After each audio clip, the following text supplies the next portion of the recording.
Good evening, soul brothers and sisters. This is Tangi Cox, the Black Sheep, and I am propositioning you to entertain just a little while of being in reality. And this is gonna hurt soul sisters and brothers because a lot of us cannot accept reality. I empower you to, for 1 year, to subscribe to the reality temple on earth. And at the end of 12 months, draw your conclusion of what have you learned in that amount of time. I empower you. You will never, ever, ever think, feel, or entertain nonsense ever again, period. I would like to see my soul sisters and brothers awaken. This requires time. You need to spend about a year watching, researching, and looking. The reality temple on earth is life-changing, and I stand on that. We didn't have a choice. We was already doing for ourselves. Even with all the oppression, we were accomplishing things far greater than the black and blacks have done. They've done very little, except bring you the teaching, the belief, because that's all teachings is. I believe. We don't need to believe no more. We need to know.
Woo!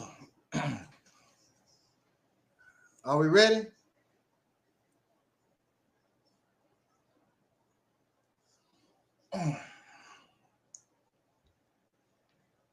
In the name of my ancestors,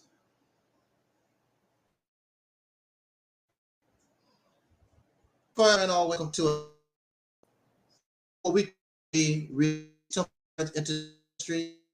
I am gatekeeper, host of the program. No, you me. I am as the mighty.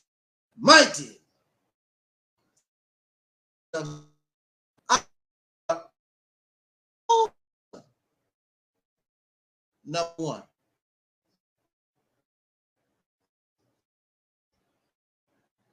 To this is sometimes discuss broadcast. So much for being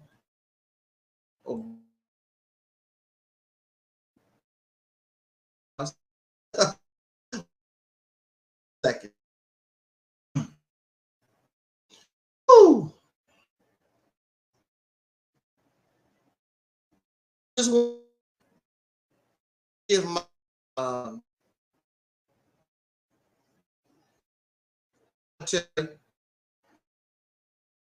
a couple of topics and we get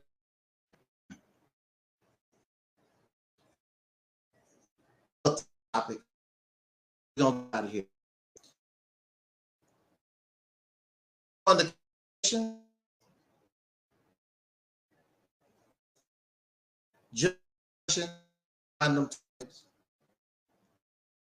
I want to apologize because the interruption got thrown off.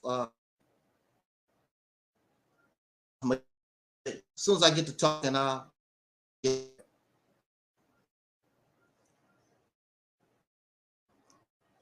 Unless someone joined the conversation, I just want to talk about three topics. This is the abortion issue. There are those, of course, abortion, and there are those who are anti-abortion. I want to make perfect.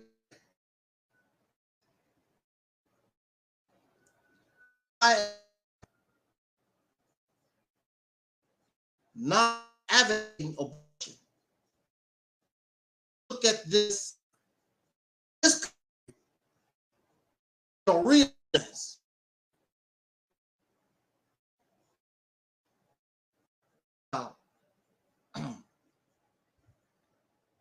This is the problem. We live in the United States of America.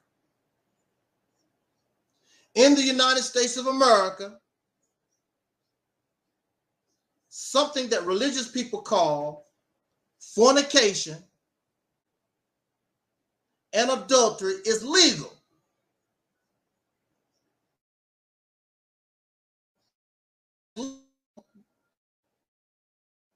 There is no against sexual irresponsibility, then you're going to have the consequence of unwanted children, because these children did not come from out of an act of love and caring. They come into this world founded upon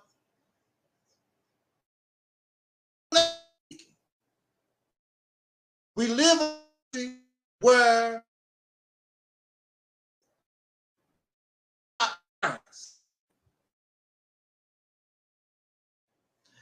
when I was a younger person coming up in school, they used to have parenting classes and a lot of other different classes that really was good for us, that are supposed to be preparing ourselves to be an adult. So you have many people who are not even parents. Anybody can make a baby, but nobody, not just anybody, can parent a baby in a proper manner. So we are in this country and really around the earth, we're making these children except for vanity purpose. That's my son. That's my daughter. They serving no purpose on the earth that has a dwindling resource. There are those who believe, oh, because the earth is so big, there's plenty. And that's not true. That's false belief. So making all these children, making all these babies for vanity, they serve no purpose except for vanity. And those who are making these babies don't care nothing about them. And so as a consequence, they become a burden on society, waiting to go to the prison system, ready to go get caught up in this sex trafficking, ready to get caught up in human slavery and all types of situations. All types of predators are waiting for these children that don't have proper parents. I raised the question to these people who are anti-abortion, but you are not raising your voice against that which causes the abortion, because you live in a country that permits, and they are probably guilty themselves of sexual irresponsibility. And so that's going to be a problem.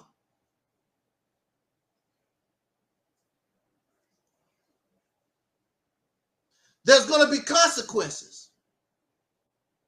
There's going to be consequences for those actions. And for the male who believes that he should have some type of say in what a woman does with her body, being a male myself, then I know I should not give her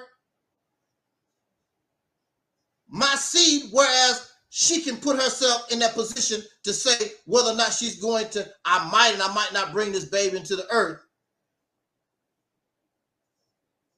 But when you do that, then you're gambling and you have put your seed in the hands of somebody else. So if you don't want that, it's very simple. Just don't get her pregnant to begin with, because that's her choice. That's her body. And if you don't want child support, if you don't want no babies, you know what to do. It's called abstinence. It's called a vasectomy. You don't have to worry about it. But if you want to gamble, and many of you gamble, and many of you have lost, and now you're upset because you lost. It goes back to sexual irresponsibility. You have to take responsibility for yourself. You can't put that decision, you can't put that into the hands of somebody else, because they might make a decision you don't like. And so many men have done that. Now they are all upset. I should have a choice. But you as a pleasure seeker in this country, you can seek pleasure. There's no consequence. And so this is nothing but a consequence of sexual irresponsibility on male and female. But for me, because I've been in this environment for years, for me, I can only speak for me. For me, it's a blessing. Abortion isn't a blessing. It's a blessing to that child, to that little girl or to that little boy, not to come into this. The things that we have to deal with. There's no benefit. There's nothing fantastic about being here. Dealing with all types of predators, dealing with all types of problems. What is it that Jay-Z said? I got 99 problems and a B ain't one. But you still got 99 problems.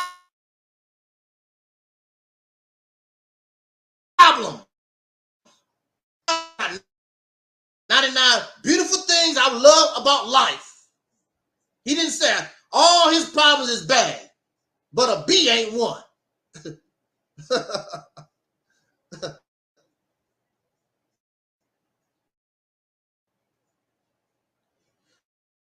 No child can come to me and blame me for a horrible life because I was smart enough. Not these children.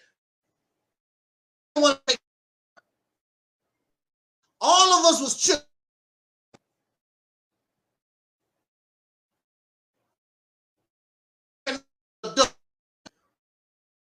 Puppies.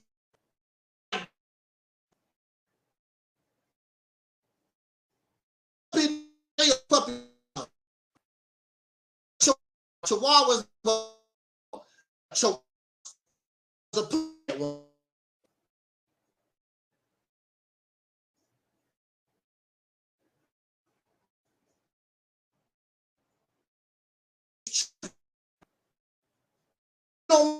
But you can turn around and the parents do this, but they are to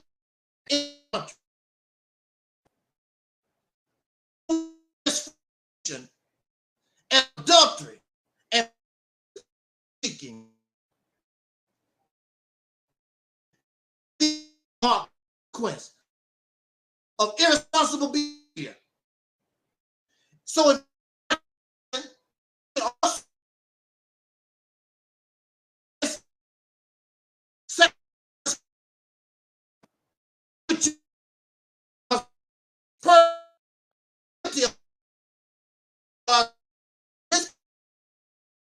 a man or the oats. So man that person for the man to see you want about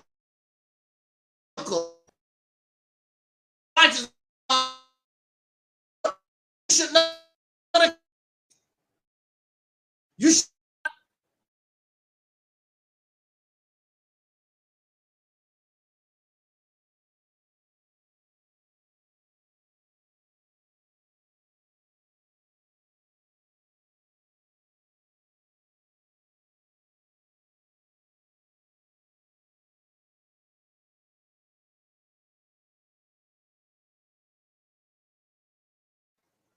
we're still having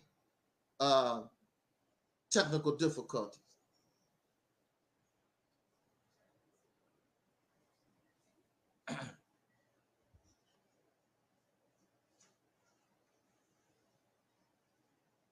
Hold on a second here. I think Brother Talib is trying to come on here. You're not connected, Brother Talib. I'm having technical difficulties.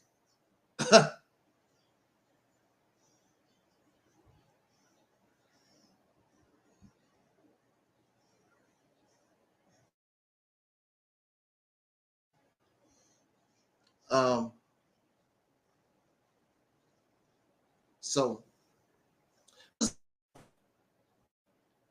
because of this environment, see, in the right environment, you don't have to worry about that. It would be something very rare. But in this environment that we're in, it produces this.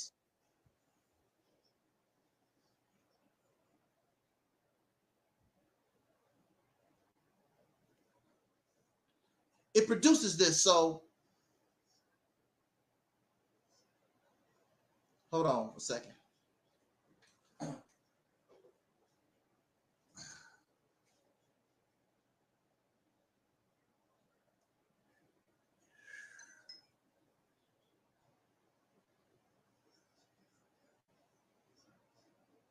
Hold on a minute here.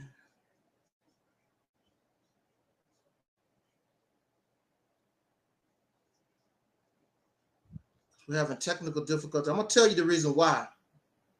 Oh, hold on a second. Is that you, Brother Taalik? Yes, sir. Okay, I thought you weren't going to be able to get in. Mm-hmm. I don't know. Were you able to hear? Because I did send you 3 topics I wanted to talk about. And of course, you can talk about anything that you want to. But did you hear the beginning of the program? No, I did not. I just got back in. Oh, okay. Okay. Yeah, I was talking about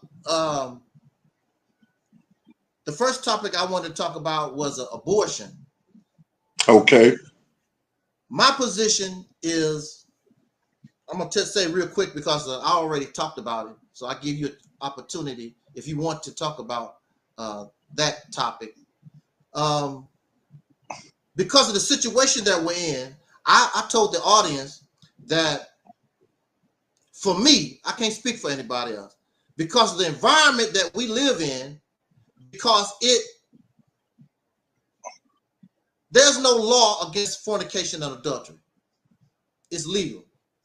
So when you have, it's legal to be sexually irresponsible. So because we are in that type of environment, for me, I say that it's a blessing for a child to be aborted.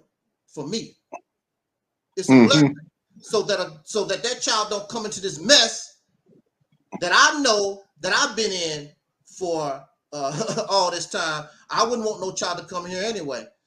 It's a blessing. It's a blessing to be aborted, not to come into.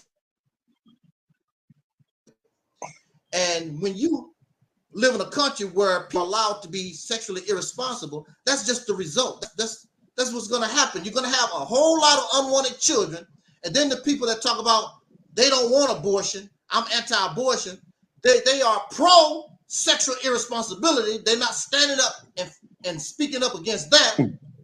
But then they want to bring these children, these unwanted children, into this life, into this earth, but they don't want to take care of them. They don't want to. No, these people that's anti-abortion, they don't adopt children. They don't do foster care. They're not doing nothing special for these children. Since you want them here, you're not doing nothing for them. So a lot of these children come onto this earth, and they don't want abortion, but they don't want to take care of the children, because then they want to turn around and tell them, oh, that's the parents' responsibility. That's not the parents' responsibility, because you say it's all right. In this country, it's all right for you to be sexually irresponsible and don't take care of your affair. It's all right. It's not illegal. Even children producing children, because it's not against the law. You don't get in trouble for sexual irresponsible behavior. So we got a lot of children coming here. They end up starving. They end up caught up in sex trafficking. The pedophiles are after them. It's a whole lot of crap poor children get caught up in. And for me, I would say it would be a blessing for a child to be aborted, not to come into this mess. For me. What do you say, Brother Taalik? I would say that even though I have my different opinions to a certain point about abortion, but however, I will have to concur with you on that stance at the same time, because first of all, it's so many bastard children. And I ain't even talking about in this generation. I'm talking about way beyond before this generation. That started before our generation, and that, came along through our generation and so forth on. So I have to say that it's so many misfit children in this world, and in this nation particularly, Even the ones, like I said, who came in years ago, decades ago, and that's adults now, they're still misfits as byproducts of those who brought them into this world. And unfortunately, as we can see, the results of what is produced in our society. And because of what it has produced in our society, it's become more toxic because you got so many human beings in the first place. Because we got to understand, during even prehistoric times, during so-called even biblical times of what they would say, you didn't have that many people in the planet Earth. It was no such thing as an overcrowded city, or overcrowded state, overcrowded province, or overcrowded country. You know, you didn't have all these millions up to billions of people on the planet Earth like we do now. So at the same time, while they're sucking up the resources, you're depleting the Earth of its natural resources because of that heavy density with population. And then we have so many people here that has no purpose. Exactly.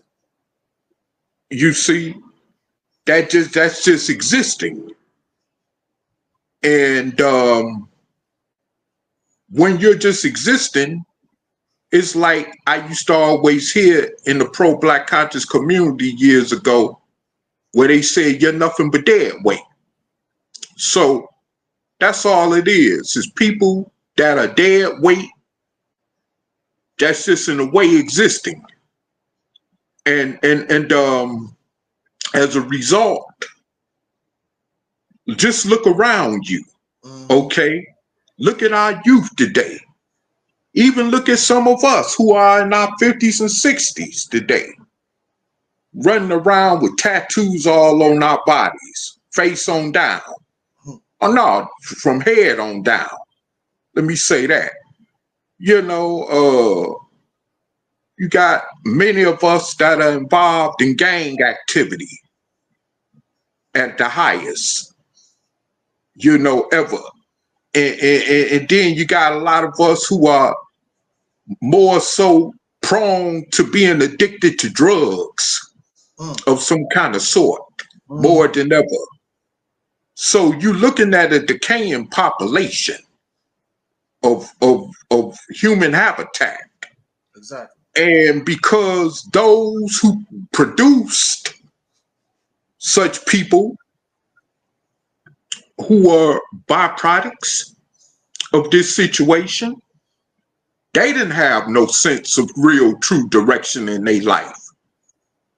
All they just wanted to do was lay up in bed and you know, do the freaky deaky. You know, without you know, thinking about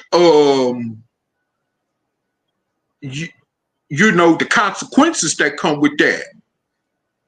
You know, and so now you got people on social media, like a brother of ours located down south in Texas somewhere. I think, yeah, in Houston or something like that. But he called his platform Trazon, the Trace Show. The Trace Show, yeah. Go look at it. It's called the Trace Show. And he's been on there for 8 years.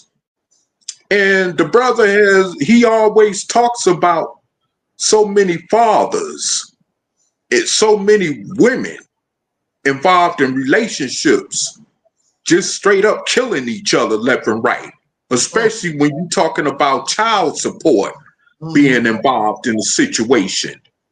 I'm talking about married couples, families destroyed because of violence, fatality. Just like recently I heard him on the show talking about how 2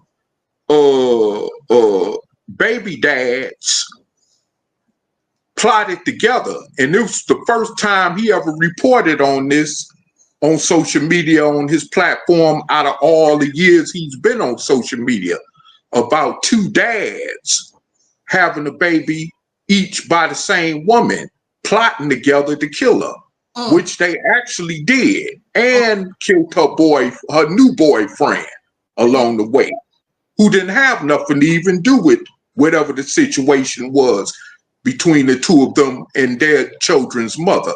And so the situation was they killed the mother while the children were present. One of them killed the mother, another one of them killed the boyfriend. So they both charged with murder, first degree. And there's a possible chance that they could face the death penalty because this was in Louisiana where this took place at. So, I mean, and then I remember I saw him, you know, where he had another situation in Philadelphia where a brother brutalized a woman, I guess took out because he had children by her. And I guess he didn't want to help bear responsibility of them children coming along with that relationship. So it's a repetitive pattern, which things that he talks about like that. And this is happening all across the board throughout society, where you get these misfits dads or mothers that don't want to be involved in the drama of when it comes to raising kids, and because, you know, it costs much more these days to raise a child anyway and all this old kind of stuff. And they don't want to bear that responsibility. So they say, well, you know, hey, the easy way out is to just take the woman out or take the man out, and sometimes take both out take them out with the children too. Kill the children too. Oh, wait a minute, hold up. So you help birth these children in the world now because of your selfish, greedy ass. You decide you not only got an issue with another parent of the child, but you want to kill them too. So this is what we get. Yes. And so this is why I say, and I'm glad you brought this topic up, because this is sad, because I have to say, and you know, I don't like to dwell all up into my own personal business on social media, because I know how folks are in social media. Yes, we do. But I will share this. Today, I'm doing pretty good in my life, okay? But I will say this, that like many of us, and like some of us in social media that like to criticize and judge other people, that ain't no better than what I'm about to say is that I was a byproduct of a situation, you know, and I love my parents. They helped brought me in the world, but at the same time, circumstances, because of how the way they did things, destroyed my life in different periods of times, especially as a younger person. And so I am still reaping the consequences from that ramification, even as I'm a middle-aged person myself. Yes. Who's old enough to be a granddaddy. You see what I'm saying? Though I don't have children or grandchildren, you see? But I'm still feeling the effects from their lifestyle. You see what I'm saying? Exactly. And the fact that you know,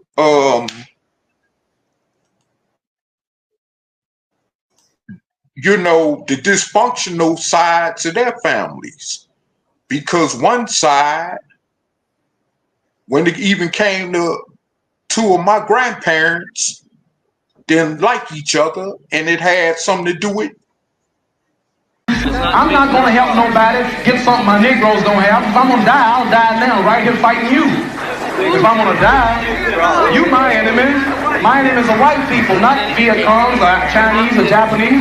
You my opposer when I want freedom. You my opposer when I want justice. You my opposer when I want equality. You won't even stand up for me in America for my religious beliefs, and you want me to go somewhere and fight, but you won't even stand up for me here at home.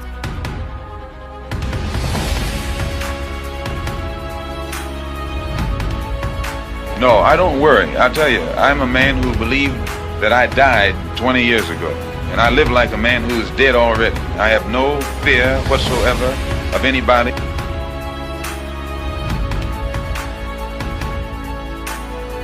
Seems to me that white America must see that no other ethnic group has been a slave on American soil. America freed the slave in 1863 through the Emancipation Proclamation, but gave the slaves no land. And at the same time, America was giving away millions of acres of land in the West and the Midwest, which meant that there was a willingness to give the white peasants from Europe an economic base. And yet it refused to give its black peasants from Africa, who came here involuntarily in chains and had worked free for 244 years, any kind of economic base. And so emancipation for the Negro was really freedom to hunger. And when white Americans tell the Negro to lift himself by his own bootstraps, it's a cruel jest to say to a bootless man that he ought to lift himself by his own bootstraps.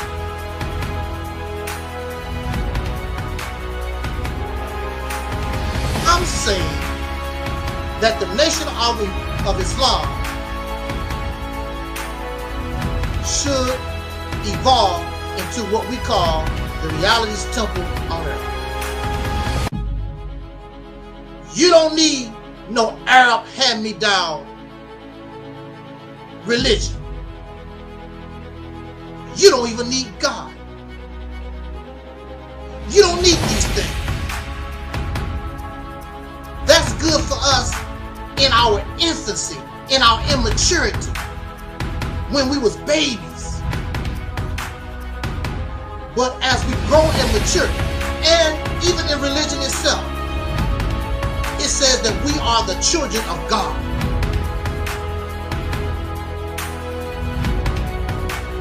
Children can't stay children forever. Children must become adults. So if we are the children of God, that means we become God. Act like God, move like God, and have the responsibility of a God.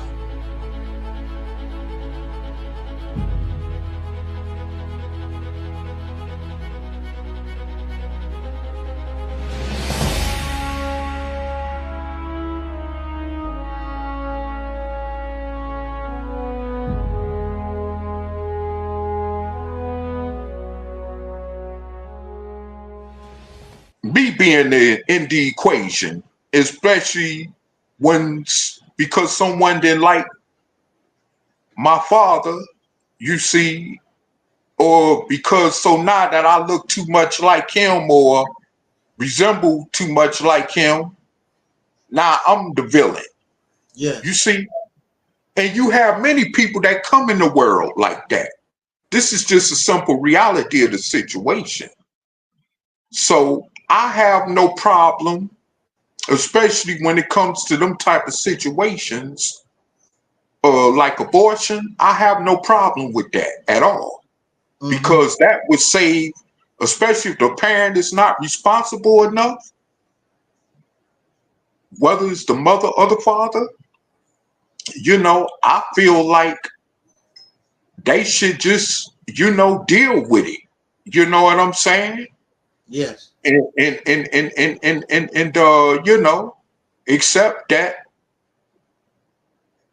they're making the right choice by having the abortion. Because, I mean, if you're no good to yourself, how any good is one gonna be to that unborn child when they come in the world? You see, so I feel like, you know, abortion is necessary, especially in that manner, because, and I know we got many people, you know, especially in the religious specter of things, that's going to disagree with that. But at the same time, what is religion doing to prepare a way so that people won't have to come in the world and live in this hell cesspool like many of us are now doing? You know? I mean, man, listen, let me say this. And I don't want to, I don't want nobody to say I sound crazy when I say this, but I'm just going to make a point when I say this. Is that I don't anticipate death on anyone that's amongst the living. I don't anticipate my own death like that, because when the time come, it just come, okay? But here's the thing. Right around the corner from me, it was last week, it was a young brother that was just murdered here in the geographic location I reside in, okay? And his mother stood there and had to witness that. His own mother, you see? So,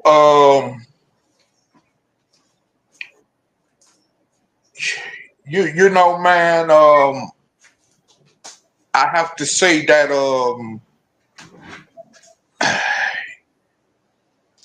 you know, and then on top of that, I've watched in the news, I watched in the environment around me at different times of my life, even up to now, where people just dying like crazy.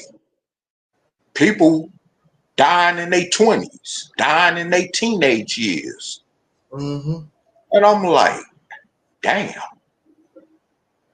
They dying during some of the most formidable, hellish years of my life. Yes. You know what I'm saying? When I was their age, you know? So it's like, when I really think about this situation, and I say to myself, here it is, I'm still breathing amongst the rest of the living,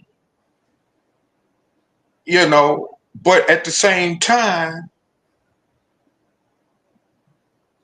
I'm going through hell in many ways, in different ways myself. I mean, you know, it's like I still got to deal with health issues. Yeah. Now that I'm getting older, I got to deal with, you know, still attitudes, people, places, and things, you know, and I'm getting to the point where I'm getting too old to be getting caught up in the type of drama that people in their 20s or 30s get caught up in, you know? Exactly. And it's like, man, I'm like, wait a minute, you know, and some of these people that is dropping dead by the wayside, some of them may be good people, but I still got to stay here, remain here and deal with these other idiots that's on the planet Earth breathing the same air I'm breathing. You see what I'm saying? Yes. So it's like it's like a prison within the universe, if that's what some would like to call it, you know, or whatever. But it's like I'm entrapped in a situation that I can't get out of until, like I just said, when that time comes. Yeah. And it's like, but it's a part of me that's like, damn, I want to say I wish you to hurry up and come. Well, I don't want to anticipate that type of energy either. You know what I'm saying? Yeah. But it's like, man, you know, and when I see these people that are dying around me, like I am, it's like, man, and I'm even talking about, man, people that were was in much more better financial shape than I'm in, you know. Mm-hmm. They leaving this earth like they got everything going on. Now I don't know what outside of that what was going on in their personal lives, and then it may not have necessarily been nothing too stressful. They might have just died from a disease. Yeah. And didn't live to see the fruits of their works financially, you see? Mm-hmm. So it's like, man, but I'm still here dealing with this hell. I still just because of the skin on my body, it's a living hell. Mm. Just because of the damn skin on my body, it's a living hell. Can I ask you, what do you think about a lot of these men believe that they should have a say-so if they get a woman pregnant, they should have a say-so whether or not she gets an abortion or not. Do you think that it's her body? You gave it to me. That's your bad luck. You know, I'm going to, thanks for asking, excuse me, brother. Thanks for asking me that. Mm-hmm. Okay. Now, once again, I'm going to go back and say this. Like I said before, I'm a man myself who don't have any children. Yeah. Of course, that I definitely know of, factually, okay? Because child support ain't sent me no mail or no letter nowhere telling me that, hey, it's time to pay up. Mm-hmm. But when you get that type of situation, then that's a problem, okay? But also, too, sometimes some brothers get caught up in that situation and they don't even be the father of the children. Exactly. We're not talking about. But to answer your question, getting back to answering your question, what I was going to say is that I think a woman does have a right to her body. Mm-hmm. Because I want to say that this woman down south years ago that I was, fraternizing and messing around with, come to turn out it wasn't all that serious as far as a relationship was concerned. Mm-hmm. Plus, she had an agenda, and in my own little selfish way, I had an agenda too. Okay. But I was on the dark side. Yeah. Living in white cloud heaven on the dark side. For those of you that's been in the street life, in the drug life, know what I'm talking about, okay? So I wasn't fit at all, even if I thought I was to be a dad. And I was in that state of mind the last time me and her talked briefly. And she told me that she made the decision that she was going to have an abortion because she was claiming all the time that I got her pregnant, right? Mm-hmm.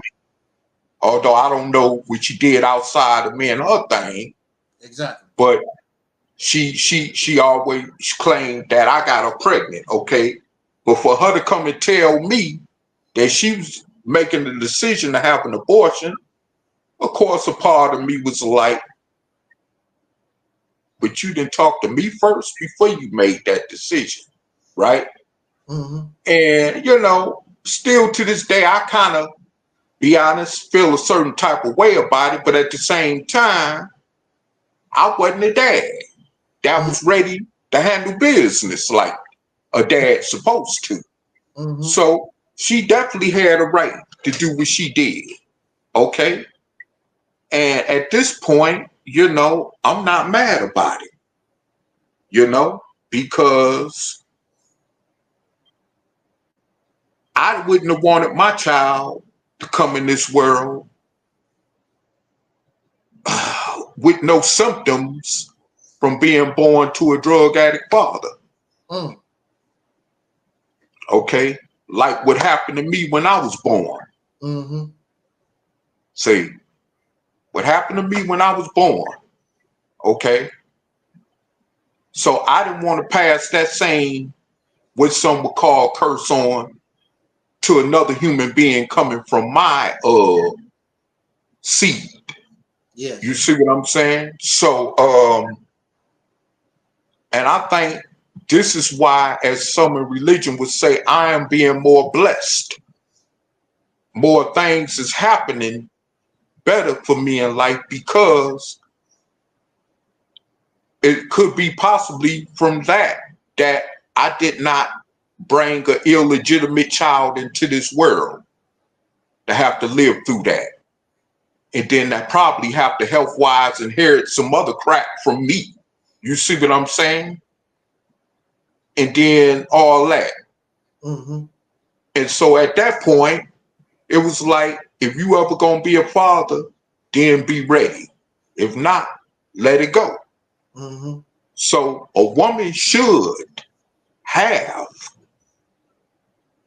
that much right over her body, especially if that man is not in shape himself to be the parent that he should be. Then he don't really have no right at that point to tell a woman what she should do with her body and what she shouldn't. By the way, especially if he locked up. You see what I'm saying? Yeah. And if he in there because of an abusive situation or domesticated situation against her, he definitely ain't got no right determining if that pregnant woman he was with should abort that baby or not. And also, but that was to answer your question to that, though. Yes. Yeah. Also, that woman, I mean, you as men, we give her, you know, that the little seed, you know, the few minutes of pleasure, whatever it is. It's up to her to handle that for over 9 months, for 9 months or whatever. That goes on her. And a lot of women actually die. They don't talk about that. A lot of women die trying to have babies. So every time a woman have a baby, she's risking her life. So how are you? You're not risking your life to do nothing. You enjoyed the 5 minutes of pleasure or whatever. How the hell you got in a position to tell somebody what they should and should not do? My position is, if I don't want that, or if I believe this woman would do that, don't give her your sperm to begin with. Don't have to worry about it. But if you do that, you taking that decision making out of your hands, and you put it in the hands of somebody else. And if you don't like the decision, whatever decision they make, you're gonna have to live with it. Also, since you want that baby so bad, now I don't go to court like I used to, but when I first was involved and I was going to court back and forth, I even sat in on some of these civil cases. I even sit in on some of these family court cases. I never saw no men running around, I want my baby, I want my baby. If you do a Google search, it will tell you most men will have no problem giving that child over to the mama, custody. Because most men don't want that. They don't want to deal with no diapers. They don't want to deal with no crying at night. We don't have that. We don't have that maternal thing women have. You know, like me. You know, I see women do that. You know, change a baby diaper. I'm like, ooh, that's stinking, blah, blah, blah. But women can change baby diapers and be smiling. Ooh, you a stinky little baby. And they just be changing and smiling and giggling with the baby. I can't deal with stank like that.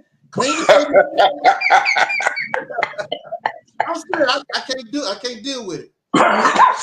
Yeah. You know, clean the baby up And then, you know, I will rock the baby to sleep, and when the baby gets older, I take the baby for a walk. You know, I just don't have it. Just like another example. Not only babies, there are people in nursing homes that cannot wash themselves in hospitals. Because, you know, I was there. Somebody have to wash you, help you walk, clean you up. Everybody cannot do that. It takes special people. It takes special people in order to do that, to be able to, you know, take care of somebody. Because here I am, I had surgery 4 years ago, and I got all these tubes and stuff. I had to depend on those nurses to come here. I'm butt naked, but, you know, they can't let me stink. So they got to come and, you know, give you a bath, you know, a wash up or whatever. You know, it takes special people to do that. A lot of these people,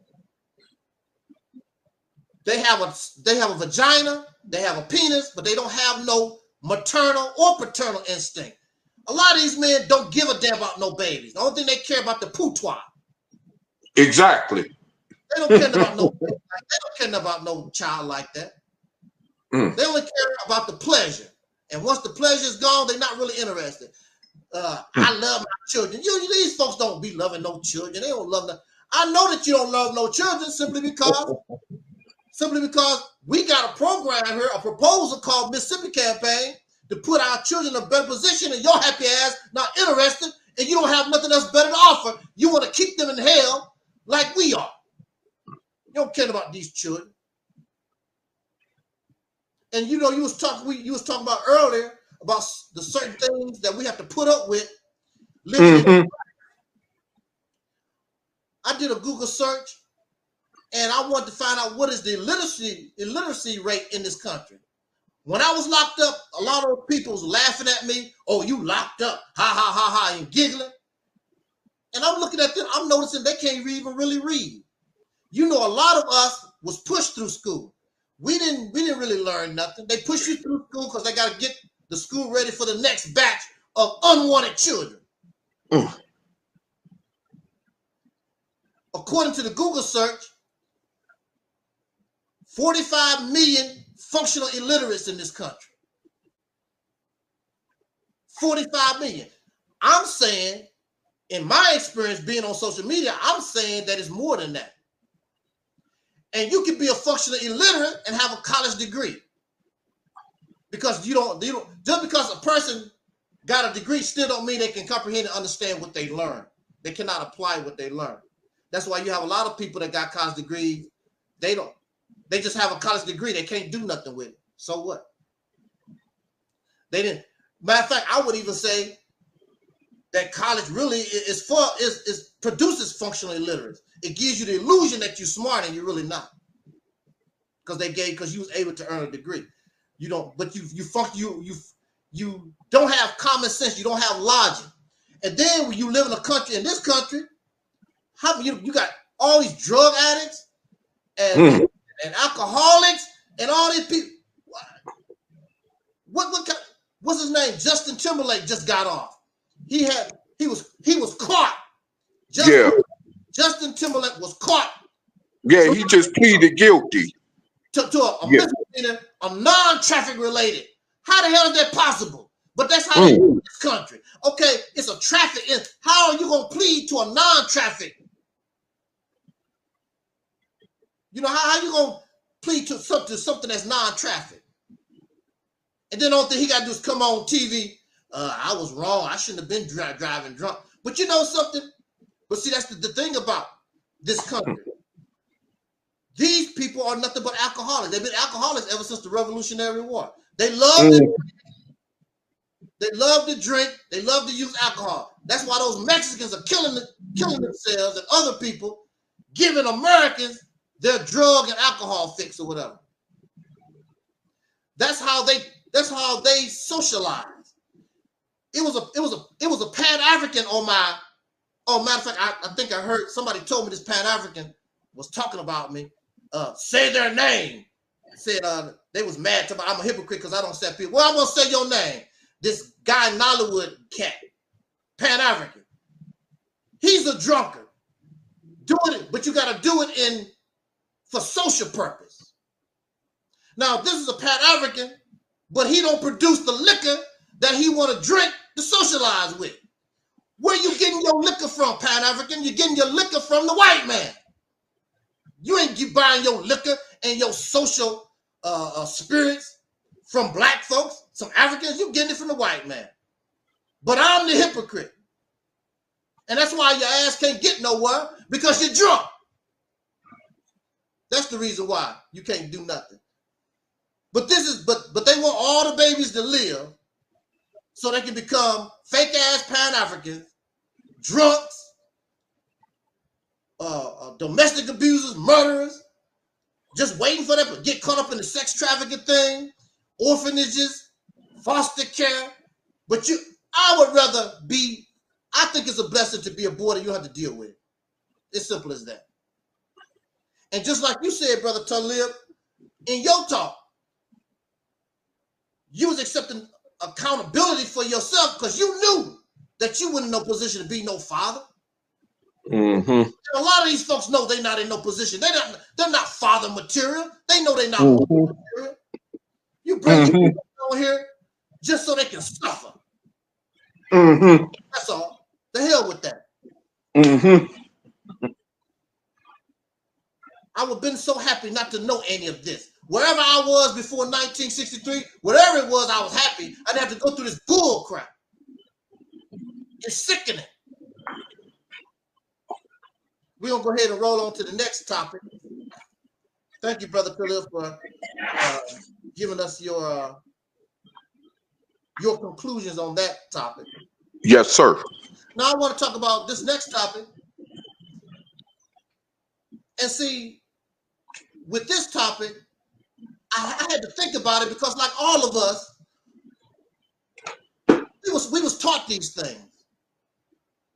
We was taught that it's cool, and we make jokes out of older people, having romance with younger people. Oh, the dirty old man, and they call the woman the cougar when she messed with the younger man and whatever. Now, for me, I always liked younger people when I was growing up. I always liked being around younger people. I always felt younger, and I always looked younger for my age. And I used to like hanging around and being with younger people. And when I say younger people, I'm talking about people, maybe 3-4 years younger than me or something. I'm not talking about no 10, 20 years later. When I was growing up,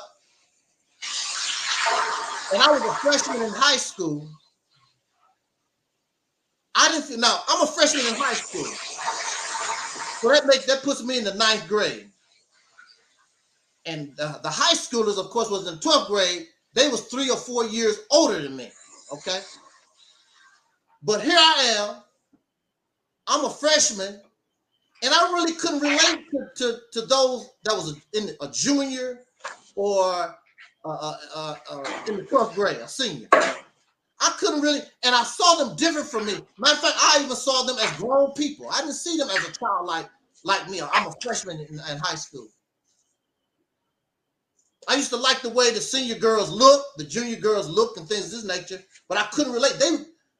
To me, they was almost like grown women. And I'm still a child. I couldn't relate. And they was only, like I said, 3 or 4 years older than me. Then, of course, as we get older, you hear about older people simply because they are 18 years old. That's all right for a man to deal with a 18. As long as they're 18 years old, everything is up for grabs. It's legal. Now, just because something is legal don't mean you should do it. Because this is the way I've been looking at it. Because I'm guilty too, because I was taught that like younger people or whatever. But I had to be real with myself. When I'm dealing with a person that's very, very young, because not too long ago, I was owned by somebody young, young woman. Of course, you know I'm 60. She was 35, getting ready to go 40, something like that. And I started to talk to her, and she's legal, very legal. But I'm thinking to myself, Brother Taalik, I'm thinking to myself, okay, she's 35. She's 35, but when she was born, I was 35. See what I'm saying? I was 35. She's legal, she's over 18, but when she was born, I was 35 years old. When she was born. She's younger than my first grandnieces and nephews, because they getting ready to hit 40. She's 35. Okay, she's legal, 18, but she's a child. She's a baby. If I had children, I would have children. Hell, I would have children her age or older. She's a child. She's a baby. So my conclusion, just because something is legal don't mean that you can do it. Oh, men can have babies.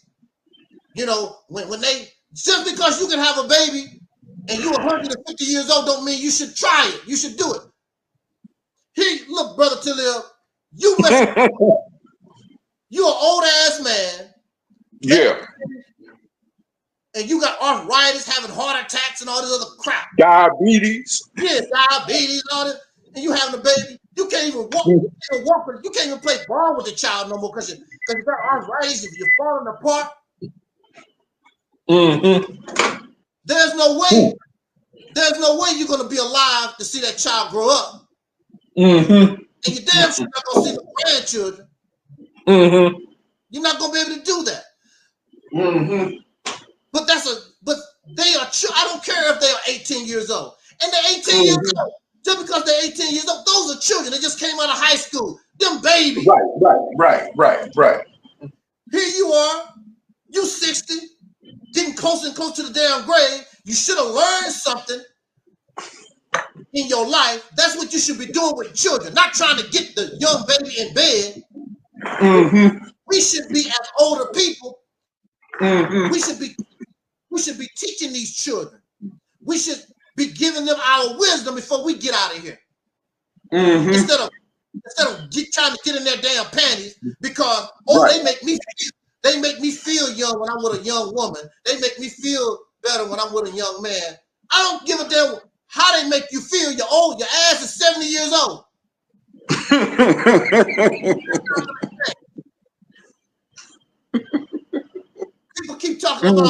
People talk about you old as you feel. No, you're not. Your ass is old. And a lot of older people not gonna really tell you, because as an older person, I don't give a damn how you look. You start getting these aches and pains. You're starting to age. You can't see like you used to. The gray hair starts coming. You start getting hair where you never had hair before. I'm like, where the hell is this hair coming from? You know, I ain't never had no stuff like this. You know, you can't stand up like you used to for long periods of time. You're old. You had your day in the sun. We're supposed to be teaching our babies, teaching our children, not screwing them. We're supposed to be the examples of what manhood and womanhood is. That's what we're supposed to be doing. I know when I was messing around, I'm going to say messing around because it really wasn't nothing romantic about it. It was like a survival thing. When I was dealing with pork chop. Now, pork chop. Talk about that.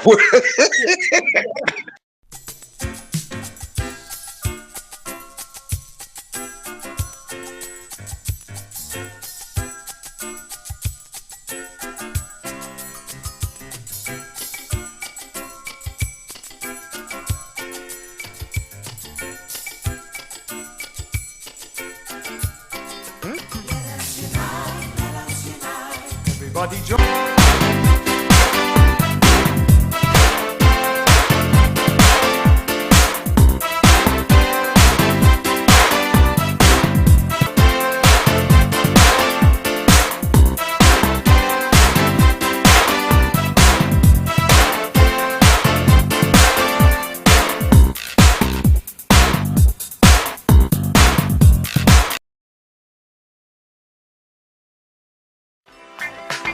Nobody takes down Angel Snuff 7 easy. There's a reason why, after 100 channels destroyed, Angel Snuff 7 is still here. There's a reason why nobody want to get in a beef with Angel Snuff 7. But you don't take me seriously, and now your ass is barbecued.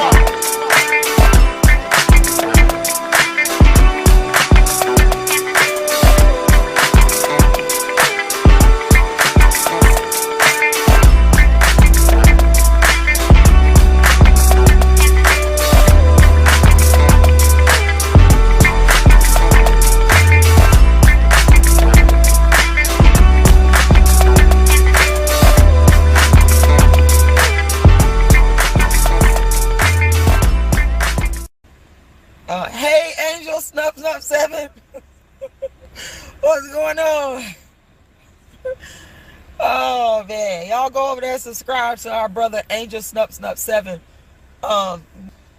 This man has overcome some stuff that I don't think the average individual could overcome and fight their way out of. You're a true warrior. I got a lot of respect for you. I know you done been through a lot of stuff on YouTube, but these people could not walk in your shoes and come out. They couldn't. Angel Snuff 7, y'all. Make sure y'all go subscribe to his channel. I'm telling y'all, this man is like a real warrior. Like, he's a fighter, the real kind, not the one that just be talking and running their mouth. The one that really fights and keeps going and going and going. Even when even when the chips are down, you got people that get up, dust themselves off, and keep going. That's what Angel Snuff 7 does.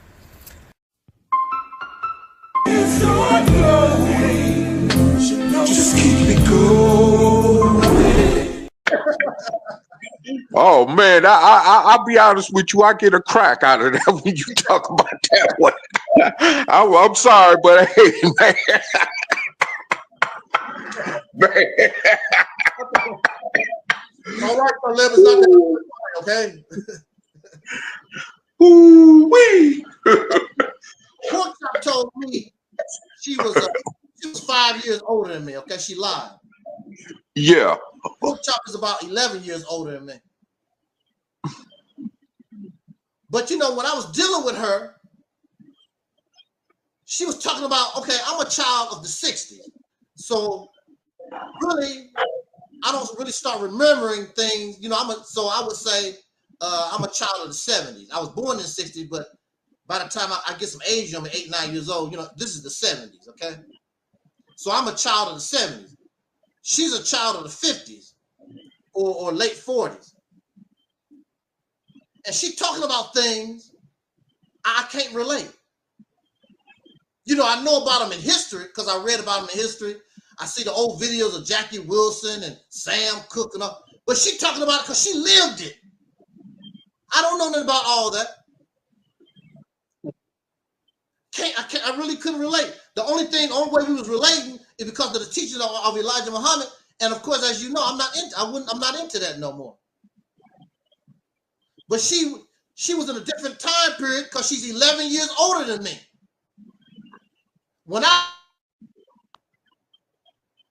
she was 11 years, probably 11 years older than me. Since yeah.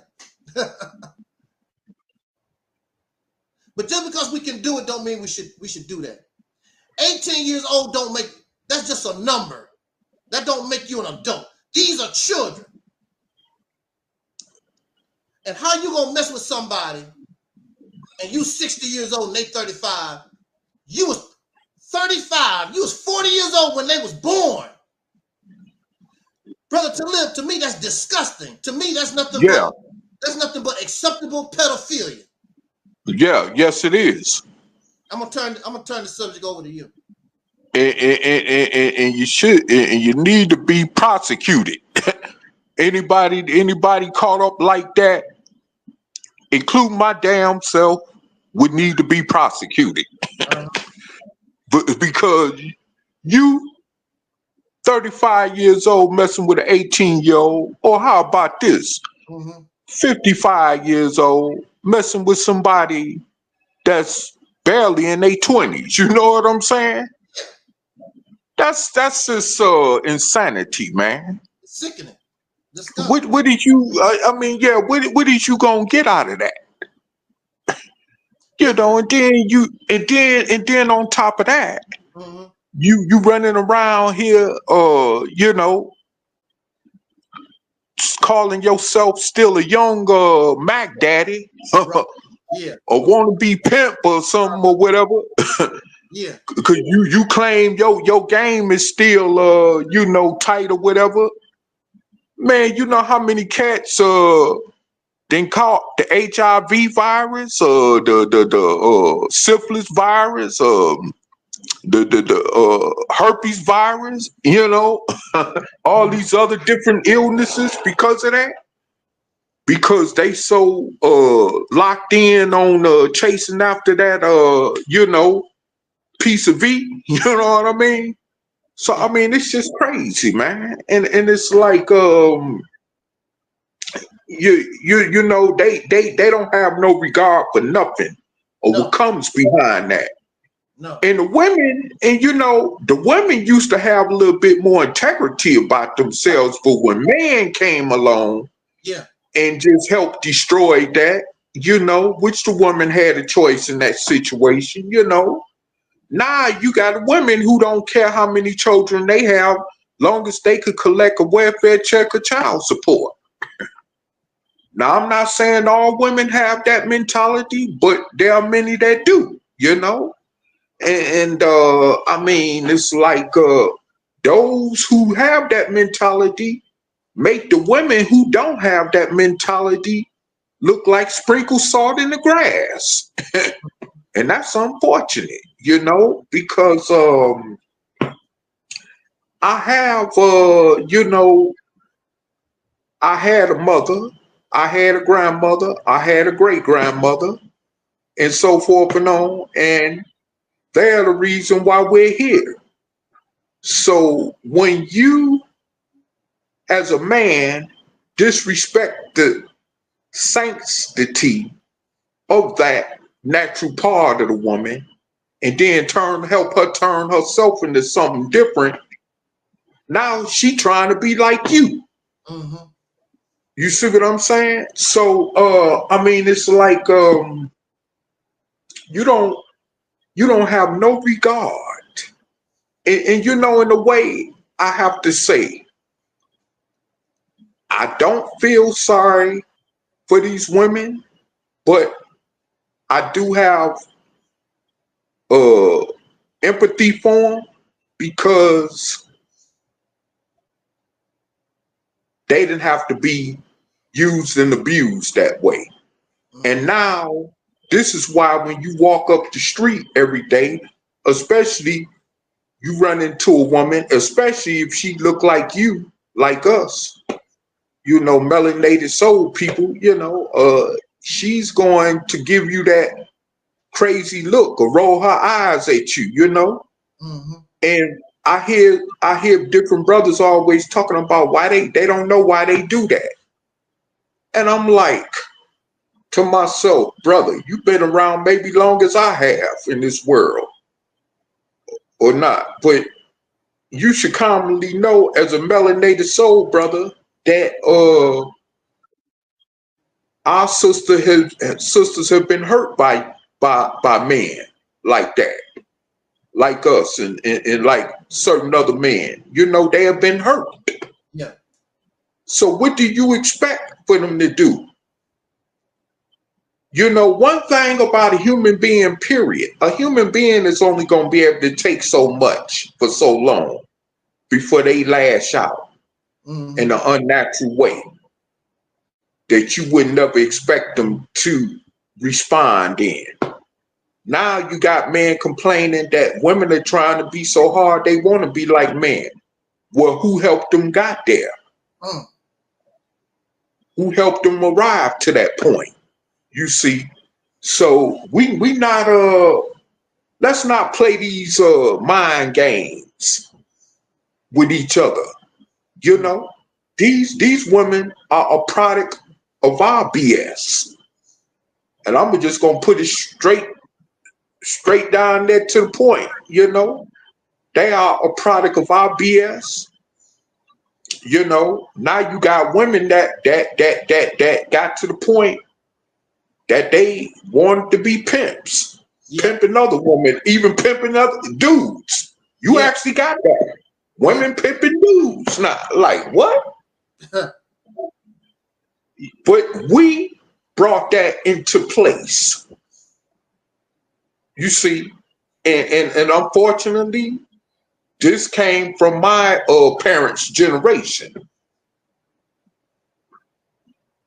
You know, because I was raised around that type of environment, unfortunately. So, and you know, I grew up watching how brothers, including with my own parents' relationship, I watched, you know, how brothers abuse sisters growing up. And, you know, I've been through my own things in life, but I have to say that, and I've even had my different issues, like I spoke about in one case with women, but I would say this here. I'm so glad that they wasn't as serious as that.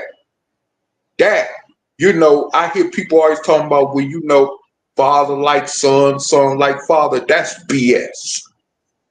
Okay? Because number one, I did not inherit certain things from him when it came to women. As a matter of fact, I've overheard women that I didn't even know say I was nothing like my father. Okay? And you know what?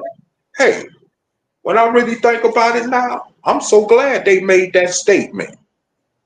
I feel like now that's a compliment in a way. It's really a compliment. Because why would I want to have a reputation of domestically beating on women, nearly killing them? You see, going to the penitentiary over them. You know, because of my own selfish, you know, greed or whatever when it comes to a relationship with them. You see what I'm saying? Why would I want to put myself in that type of situation to begin with? Like I talked about earlier, give them illegitimate children. You see, all that kind of stuff. Walk off. Don't care about the children like I'm supposed to. Ain't about my business. I don't need that type of inheritance of legacy. So yeah, I'm glad that people felt that way about me or feel that way about me. I am glad. Because you know what? I'm in my 50s, right? And, you know, what my father is, starting from his 50s now into his 70s, is not a good place he should be in at all. And I'm where I'm at today, in my 50s, free, living my life, doing what I got to do. You see? I'd rather be on that side of the grass looking in than you see, because of that reputation. So yeah, I'm glad I didn't inherit certain legacies from him. Yeah, he my father, he responsible for bringing me in this world. Okay, I get all that, but I'm glad that I did not inherit the legacies that got him to where he still is in life. You see what I'm saying? I'm glad that, you know, I didn't become known as a womanizer. That's one of the worstest things any man could be known for, is being a womanizer. Because hell, you lose respect from other men when you get that reputation, whether we realize it or not. Now, other men who think it's cool, like you get some of us talking about, oh man, yeah, you should have slapped that beat, or you should have did this or that. Them man ain't no different because they about the same thing. But you get a real man, he gonna tell you straight up, you a chump for doing what you doing. You see what I'm saying? So yeah, that ain't nothing manly, you know, as far as being a womanizer. You know, I'd rather not have you know. Oh, wait a minute. For y'all those of y'all that may be in the comment section or that may be watching this live, before y'all go to saying some old crazy, you know, underhanded, disrespectful stuff like weird stuff, talking about somebody gay or whatever and all this other crap. You understand? Let me tell you something, man. If I would rather not be with a woman if I got to do all that. If I got to abuse her, black her eyes up, have her face all bloated up, nose busted, lips busted. Yeah. You see what I'm saying? If I got to do that to a woman to prove a point, especially in front of some children we may have had together. You see what I'm saying? If I got to do that, then I don't need to be with no one. If I got to drag her through the mud in any kind of way that's not meant for a man in relationship to go on with, then I don't need to be with a woman like that. I'd rather be what they call celibate if it got to go that way. You see what I'm saying? Exactly. Because I'm not gonna put myself in no situation, you see, to cause any harm to her or to myself. You know how many times women then called their brothers or cousins or uncles on their partner, on their significant partner, and somebody ended up in the hospital or dead or in jail? Who wants that? You see what I'm saying? Who wants to deal with that type of drama? Oh, I can handle that. You know, I'm just talking about them punks want to be tough ones. Oh, I can handle that. Oh, that ain't nothing. Well, okay then. Well, I tell you what then, when they get ready to dig that ditch up to throw you in, let's see how much you can handle it then. You see what I'm saying? I mean, you know, people play too many games. Exactly. You know, and so it's like you know, and this is the reason why I find that I associate with only respectable people, you know, because and it's far few in between respectable people in the midst of all these other people that are not respectable when it comes to life itself. You see what I'm saying? Exactly. And this is the world we're living in. You see, and this is the reason why, you don't know, lately, in the back of my mind, I've actually been, matter of fact, as much as recently as possible as I can remember, I've actually said that I wish I wasn't born in this mother.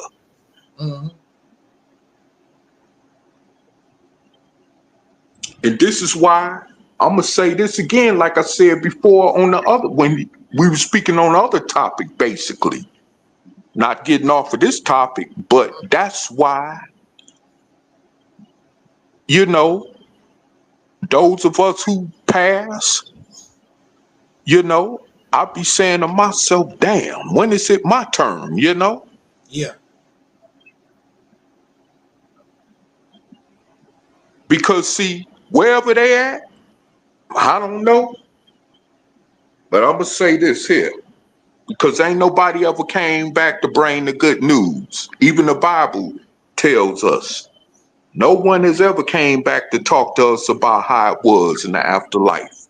Exactly. Even the Bible says this, okay? So, you know, I must say that you know, we don't realize that those who have left us, whether they were good people or bad people, we don't realize that they are going, far as this life is concerned, they're in a better place. They are in a better place. This is why when you hear people dying and they loved ones say, oh yeah, they're in a better place. Even though they know deep down inside, they don't know where they're at. Exactly. But they're in a better place, you see? So, you know, hey, you know, they're in a much better place than where we at. Let's just keep it simple like that. They're in a much more better place than we at. Okay? They ain't got to wake up every day to this madness and have to deal with it like we do. Exactly. You know, and so and that's sad, you know. That is really sad.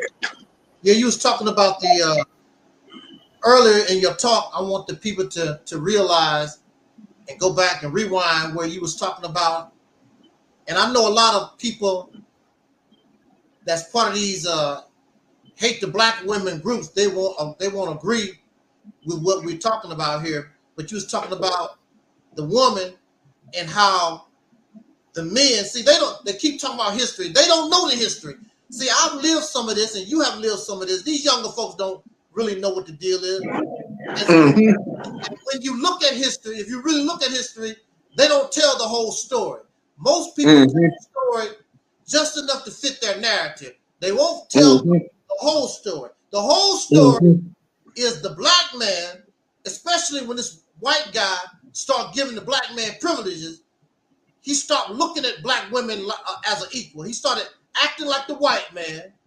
During slavery, and when they first came off the plantation, he didn't have no choice.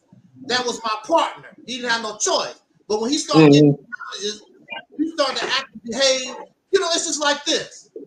A lot of people are born in poverty. And then they talk about this and that and that and that, how bad it is to be poor and blah, blah, blah.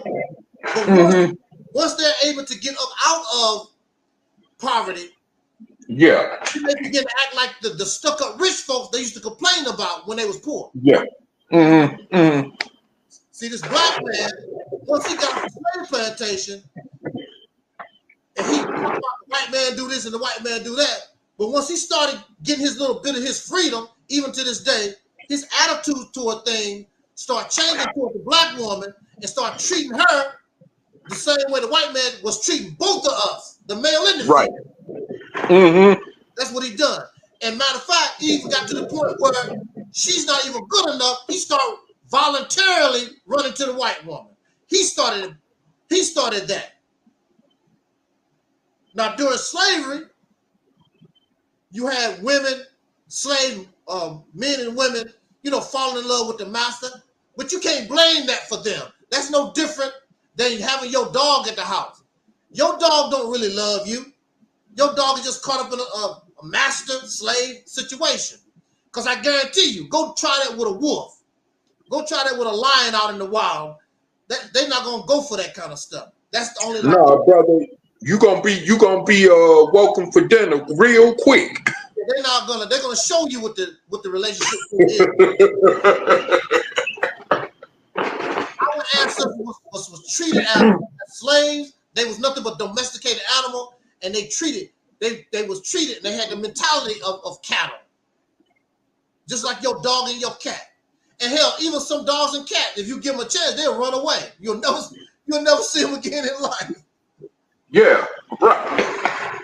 Some of them will, but the majority, I love you.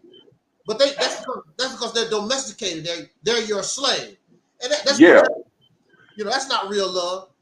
But now you're supposed to be free, and now this black man got in his mind, if I get me a white woman, she's more valuable than the black woman. That's the kind of mentality that, and we still have that mentality. Even to this day, a lot of men have the mentality.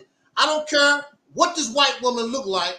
As long as you get your white woman, put her on your arm, she has more value than any black woman. They still got that Mandingo type of mindset. And you was also talking about the women, which it's the same thing. I'm still on the same vibe about how men messed up women. I just saw on the internet today, don't you know that women could not have a bank account on her own till 1974? She couldn't have a bank account. Women had to be dependent. She couldn't own land by herself. She had to have a man, a husband or something to own land and have a business. She had to have a man with co-owner. She couldn't do it by herself. This is what women had to deal with all this time. Wait a minute. So, brother, you talking about in our grandparents' generation this was happening? Yeah. Wow. She couldn't have a bank account. She had to have a man on the bank account. Women were not allowed to have a bank account. Just start. Wow. Women couldn't own bank. I think they started giving women the right to own bank accounts in the late 60s, but they made a law. They made a law in 1974. They had to make a law so women could have a bank account in 1974. She couldn't have a bank account. Damn. So what if you're a woman and you are functionally illiterate? If you're a woman and you're functionally illiterate, I got to survive. So you mess around with a piece of trash man so he can feed you and clothe you. So you go to the strip club and show all your body to these strangers because you got to try to survive. Yeah, you will have a whole bunch of children because you need a way to survive and take care of yourself. Of course, you'll go to prostitution because you're functionally illiterate and the society is against women. So it's all about survival.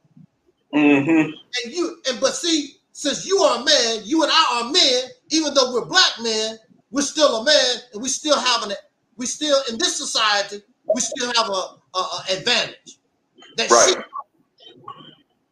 and never had. She just now, within recent times, begin to get a little something. So it's always been about survival. Yeah, I'm gonna have. So I know my mother. The reason why my mother first got married, she might have liked the guy for a little bit, but the reason why she got married, because she wanted to get off that slave plantation. She wanted to get out of that sharecropper life.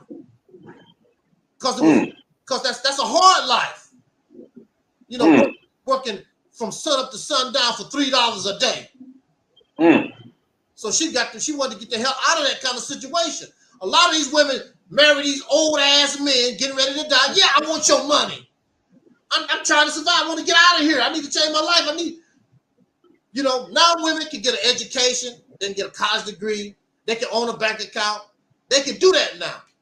But what if you're functionally illiterate? A lot of women not that smart.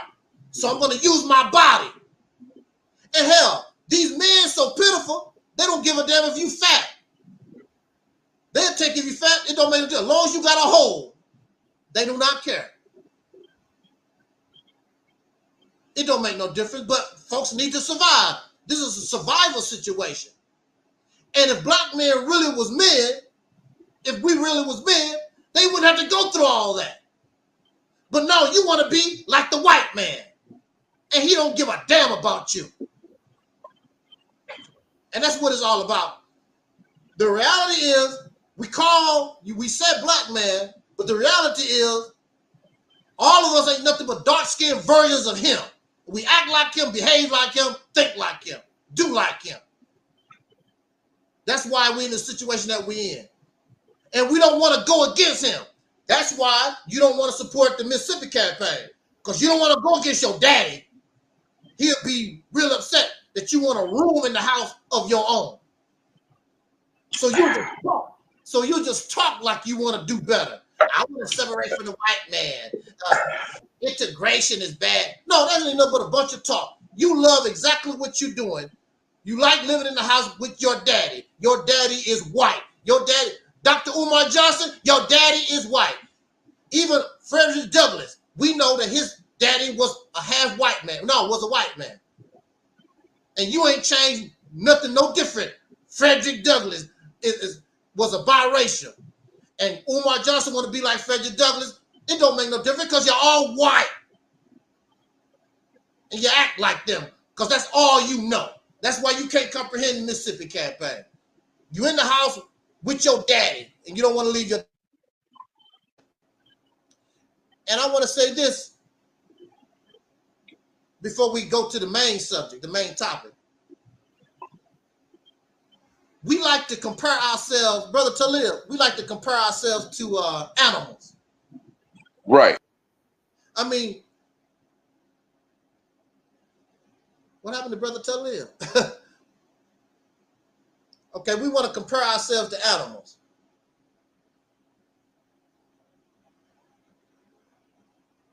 And there's similarities, and we have common things with animals, blah, blah, blah.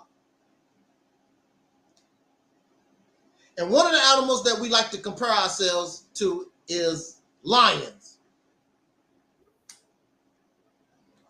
Okay, let me see if we can get Brother Taalik back here.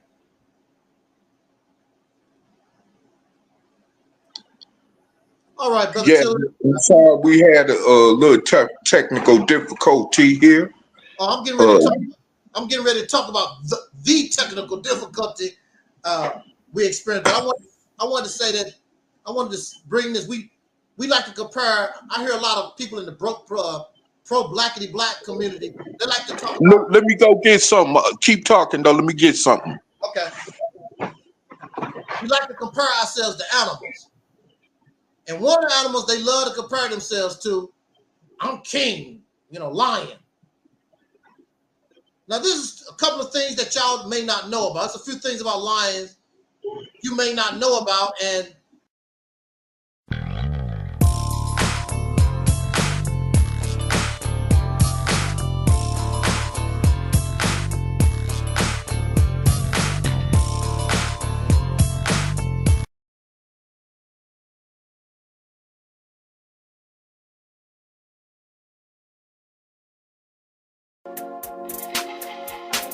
everybody who is black and interested in black people, let us sit down and find out how we can get together in one direction against one enemy and accomplish this job overnight.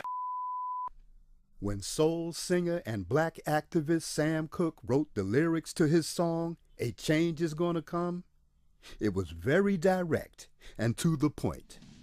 With some changes to it, the song was still digestible. In the year 2019, black folks continue to go through the change rather than direct the change. A community activist named Taalik Ibn'rad has made an appeal similar to what Sam Cooke was asking for. A change. It's said that the meek shall inherit the earth. We ask when. When will the landlords give the meek a free lease? Mr. Ibn'rad is humbly asking for the state of Mississippi. This is Dusty Basement Studios, and we approve of this message.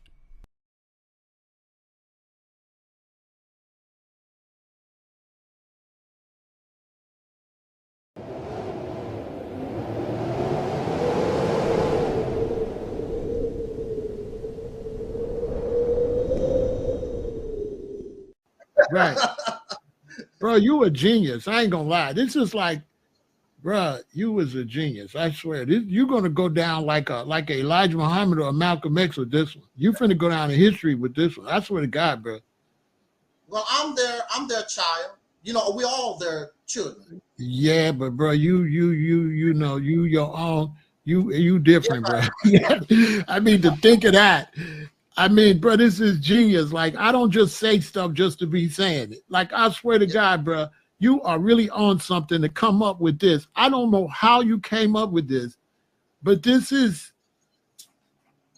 Well, how did you come?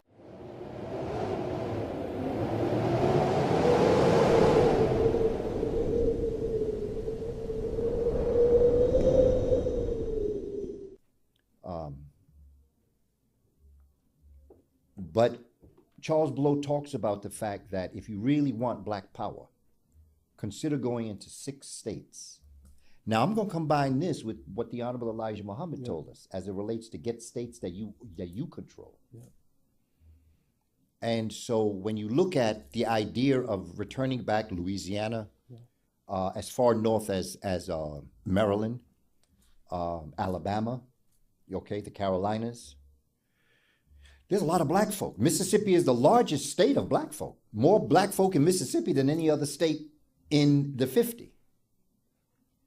And so if we were to do that and go into our own, become our own senators, we would up the amount of black senators immediately, Congress people immediately. We would up, and by the way, when you run in the state, when you run in certain things, you don't have to ask nobody for reparations. They give you reparations. Something we can do. This is doable. And if you're up north, and if you work as let's say you work as a custodial engineer, let's say you work in an office building, let's say why not just go down south and get the job down there? And then to create the safe havens for our people and for our children. And so what I'm looking at, maybe not in my lifetime, but I will begin the process.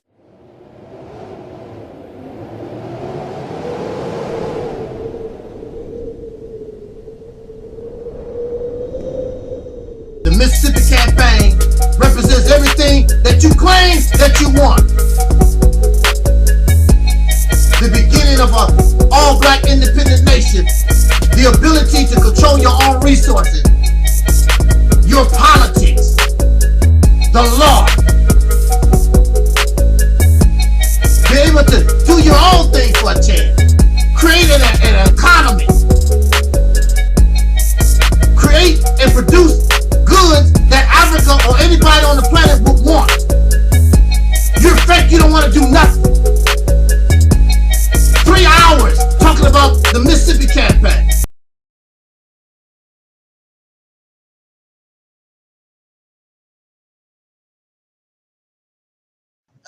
Chances are maybe you'll stop using a lion as an example. I'm a lion. I'm a lion. This is what you probably don't know about lions. First of all, lion society is matriarchal, meaning the females lead the family. The males don't. In lion society, the females lead the pride. And if the male doesn't live up to the criteria of the females are weaker, smaller than the males. But if, I don't know how they communicate, but if the females don't like this lion, they will kick his ass, they will kill him. We don't want you around here no more. We'll kick you out and wait for somebody that fits our criteria. I guess you didn't know about that, about lion. This is another thing about lion. The family consists of the male, maybe 2, and all women, all female. They kick all the baby boys out. There are no other males in the pride. It's all female, 1 male or maybe 2. Sometimes it's rare, it's 3. But when you become when that male cub starts to become an adult, they kick you out. They kick you out and go out on your own. You're not allowed no more. Only the females. Females stay home. They never leave. So here you want to be a lion, Mr. Lion. You don't want advice from females. You think you're the big stuff. But that's not how lions roll. Lions is matriarchal. It's not patriarchal. And I don't see if women were, the women that you look at right now, they have the same mindset as you do. Like when you talk about somebody like Kamala Harris, she don't have a female mind. Her mind is that how she has been programmed by men. She think like a man, act like a man, walk like a man. She's masculine in the mind. Feminine biological wise, but masculine mentality, because that's all she knows. That's all these women know.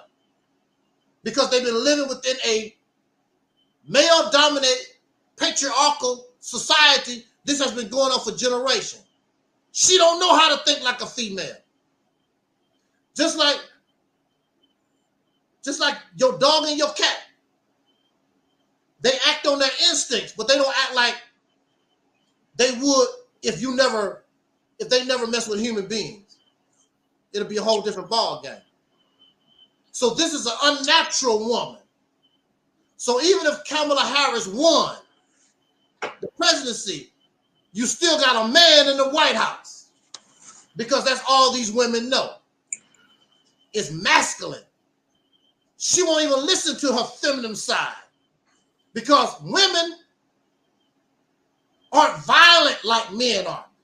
Men have that, what they call testosterone. I can't pronounce it. Testosterone? Yeah. And it makes you violent. It makes you aggressive. Mm-hmm. And it makes you very competitive. You can't stand another man unless you're a black man. You don't care. But men like to be. It's a game we used to play back in the day called Top of the Hill, Mountain of the Hill. I forgot what you call it. What you call it, to live? Remember that game? Russian roulette? No, not Russian. No. You know when you kill the hill, somebody, y'all, the children, you guys is fighting, and somebody on top of you top of the hill. You got to be the main one on top of the hill. The top dog or some old crap. Top dog of the hill. I forgot what they call it. You gotta, and see, that's what's wrong with men. So you live in a society and an environment where all these men want to be the top dog, and they willing to do anything. Just like when you see male elephants and you see male walruses, they fighting to be king of the hill, and they don't give a damn who get killed. They fighting and rolling over females, babies. They don't give a damn. Knocking down trees. Very violent. They don't care.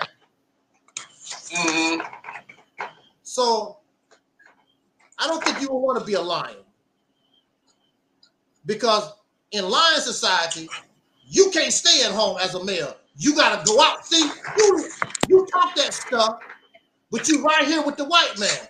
But if we was lions, but see, if the white man really was a lion, he'll kick your ass out. I don't know. We'll keep the women, but y'all gotta go somewhere. So I don't think you want to be no. And actually, he has the power. If he wanted to, he could kick your ass out of here. And ain't nothing that you can do about it. Except run your mouth.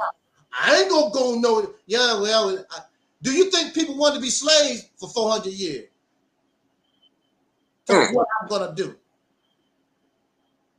Do you think people want to be in prison? What I'm not gonna do? Yeah, whatever. So now we come to the main subject, and the reason why I was having technical difficulties, because I was trying to do a simulcast on Facebook, and they took my Facebook channel down. Facebook, I was just talking about this. It always, Brother Taalik, it never fails. When people start listening to me, they start coming after me. Like if my channel start getting 1,000 subscribers, they really start flagging and harassing my channel and want to take my stuff down. The last video I was on, I said I should go to Facebook because I'm getting better views. I'm getting better views and more attention on Facebook. Don't you know the next day the channel was flagged, and now the channel took the channel down. And the reason why they did it, they took a video from 2022 talking about I'm praising some terrorist organization. I don't know what terrorist organization I'm supposed to be praising. I don't know which one it's supposed to be. They didn't say. They didn't say who the terrorist organization I'm supposed to be praising. A video from 2022. Didn't even do nothing from up to date. But I also noticed too, a lot of folks didn't like what I have to say about Kamala Harris, which I don't give a damn about Kamala Harris. I don't care about Trump either. But the lesser of the two evils, I would rather choose Trump myself. I don't see her as no strong leader. I just see her as a Biden flunky. I don't see nothing. I see her using black folks as usual to get their support and their money, their vote. She's like a female Obama. And so I don't know if you heard my commentary about Kamala Harris. Yes, I did. Yeah. And then I also made a small video where I took out of that video live stream, I made it small, like 15 minutes, and talk about why what Donald Trump has to say about Haitians eating the cats, those immigrants. Why isn't that possible? Why isn't that possible? Why are you laughing about that? Why it couldn't be real? And so those videos, when I did that, that's when Facebook came after me. Because I think that Mark Zuckerberg is pro Kamala Harris. And like I say, I always say I could be wrong. But those things, I know those points that I made about Kamala Harris, you cannot debunk it. And so next thing I know, I'm praising terrorists. Just right after the video you did about Kamala Harris. Yeah. Oh, wow. Yeah, right after the video I made about Kamala Harris. Wow. All of a sudden, I'm a terrorist. I'm praising terrorists. Now, I put the crap that they sent me. I put that on Angel Snubbing Up 7 YouTube channel. I put it in the community section. I screenshot it. They don't say what terrorist group I'm supposed to be praising. They don't say nothing. They say I'm supporting dangerous individuals. Who are these individuals that I'm supposed to be praising? Who am I supporting? See, it goes back. See, again, they just make what I'm telling y'all valid. Why would a $1 billion company like Facebook, why would they care? Why would they concentrate on somebody that y'all say only get 10 views and only have 10 subscribers? Why are these folks bothering me? You know why they bothering me. There's a lot of people that have channels who actually get 10 views, only have 10 subscribers. They don't bother them. They bother me. I'm saying things. I'm suggesting to y'all to do things to set us free, to take you off the slave plantation and get us free for real. They don't bother the Nation of Islam. They don't bother Tariq Nasheed like that.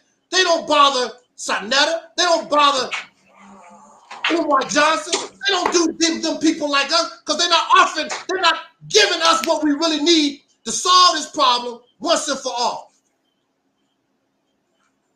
I'm not bragging about myself. This is the reality. You see it before your eyes. I'm not going to put down Brother Taalik. Brother Taalik, how many subscribers you have? I've always known 20-something subscribers. How many times have they flagged your channel? I don't recall one time they've ever flagged my channel. They're not bothering you, are you? Nope. And Brother Talib actually has a channel with like 20, 30 subscribers or whatever, blah, blah. They're not bothering him. But they bother me. Matter of fact, they really don't bother me until I start when they start seeing that people starting to listen to me. People on Facebook was listening to me. And they saw it. And then when I made the video about Kamala Harris, that was it. They couldn't stand it no more. And let's go back to the Mississippi campaign. When myself and Taalik, we came up with the idea one night while we was talking. That's when I started catching hell. Everything, all these people that was around us, they was perfectly fine. We was halfway getting along until we came up with the Mississippi campaign, and I started promoting the Mississippi campaign. Did you notice that? Did you see that? Then Maurice wanted to steal it. The other folks was mad. They wanted to criticize it because they don't have nothing to offer. And that's what it's all about. To keep you from listening to the voice that's real, that's going to bring you real results. Voting for Kamala Harris is not going to change your condition. Getting a African school for Umar Johnson is not going to help us nothing. We've been listening to the Nation of Islam for almost 100 years. We still don't have nothing. The new Black Panther Party not producing nothing. They just had a march yesterday or whatever in Atlanta, a march for men. That's not going to produce nothing. All this stuff, we throwing our money away, it ain't producing nothing for us. Let us stop this guy. Now look, I'm going to say this, we're going to pass the mic to Brother Taalik. I just wanted to know myself. I was out shopping, and I decided while I'm out here, I see some black folks walking and whatever. I decided to just talk to a few. I said, excuse me, blah, blah, blah. I introduced myself, and I said, I have this idea called the Mississippi Campaign, and, explained it to them a little bit. I talked to about, 8 people or so. Of course, everybody busy. We at the store shopping, blah, blah, blah. But don't you know, out of all those black folks, none of them, they was Christian, and one of them was a Pan-African. All of them said, and I told them that when I first had the idea, when I went to the post office, those brothers and sisters was nosy about it. What is that? Because I was sending the DVD to Minister Farrakhan, and they told me Louis Farrakhan should listen to this, and I explained to him what the Mississippi campaign was about. Every time you run around, there's somebody that will give you the idea that what I'm talking about, what I'm saying is right. The brother Charles Blow, years after we presented the Mississippi campaign, we should go to Mississippi. We should go to the South. We was just on Pharaoh saying that. He said the idea is genius. He disappeared. I don't know what happened to Pharaoh said that. But he said out of his own mouth. I didn't make him. I didn't put a gun on. He said the idea is genius. And then you had the brother Kaba. I think his name used to be Phil Valentine. I believe that's what he used to be. Valentine's another guy. I don't know what his other name was. But anyway, brother, that sound like they used to be a singer, Phil Valentine? I don't know. I think he did. I'm not really sure. I think he did.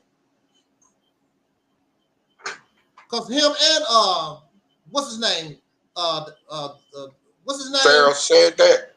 No, the other guy. He was a singer too, wasn't he? The Nuwabian guy. What's it? What is it? The Nuwabian? What's his name? Music Soul Child? No, the guy you was following. Oh, Dr. Malakazi York. Yeah. Yeah. He was in that music stuff too for a while. Yeah.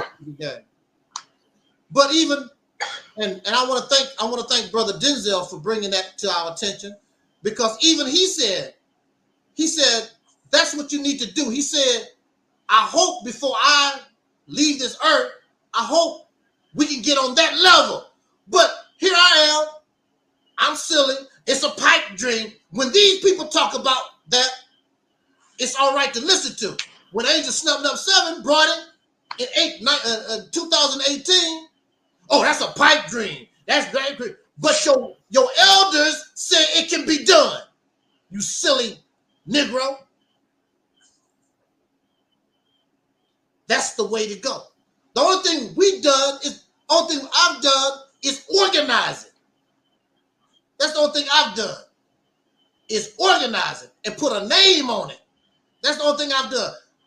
We're doing the same thing our ancestors was doing, but they weren't able to do because of domestic terrorists, the terrorists that in the United States that Facebook don't talk about.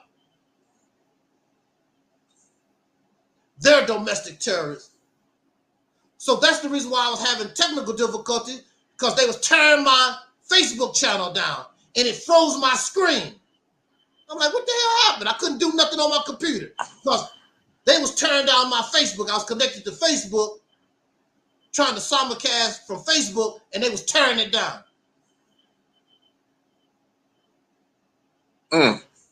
That's why my screen froze up. I had to cut the computer off and start all over again. But something wrong with me. So you don't want to see it. You don't want Angel Snuffing Up 7 to be right. But you're going to pay the price. You're going to pay the price for being hard-headed. My mama always said a hard head make a soft ass. You're going to wish. Hell, we might be in control of Mississippi right now. Had you acted on it since 2018, we might actually be in control of it. You don't need no Kamala Harris.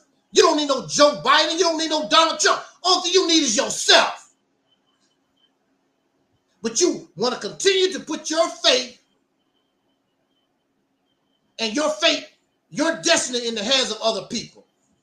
Like the slave, the Pharaoh slave that you are. Brother Taalik, what you got to say? I would say I would have to concur with that, unfortunately, because our people is in that frame of mind that they don't know what to do when it comes to politics in this country. So that leaves us in a place where then we have no choice but to either vote for Kamala Harris or Donald Trump, because we have not created no situation for ourselves to where we can politically be independent of that situation, which the Mississippi campaign would have been an open door pathway for.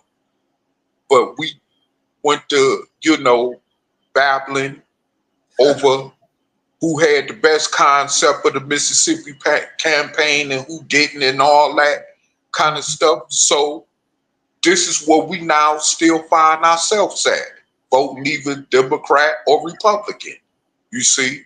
So now, until we get that special knock at our door, one of these days, like those Jews in Nazi Germany did, you know what I'm saying? Exactly. Then we're going to be still in the same, cycle, in the same vicious cycle, and it's crazy to say, because I don't want to foresee that long, even after I'm gone, but we may have another 200 or 300 more years of slavery to go. And then that's when it will really be impossible for us to mentally come together, And I want to also say this too, brother. While we speaking about this situation, is that,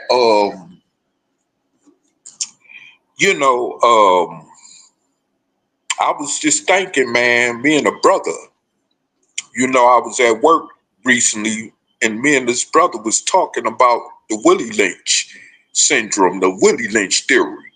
And you got those in some of us, because I knew it when I was in the pro-Black conscious community, and some even in the pro-Black conscious community don't believe that the Willie Lynch theory was for real.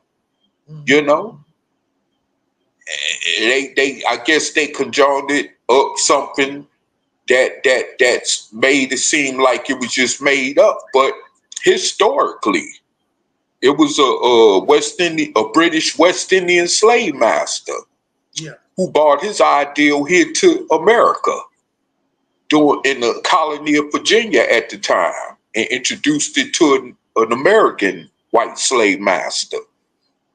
And from that point on, they used that ideal to,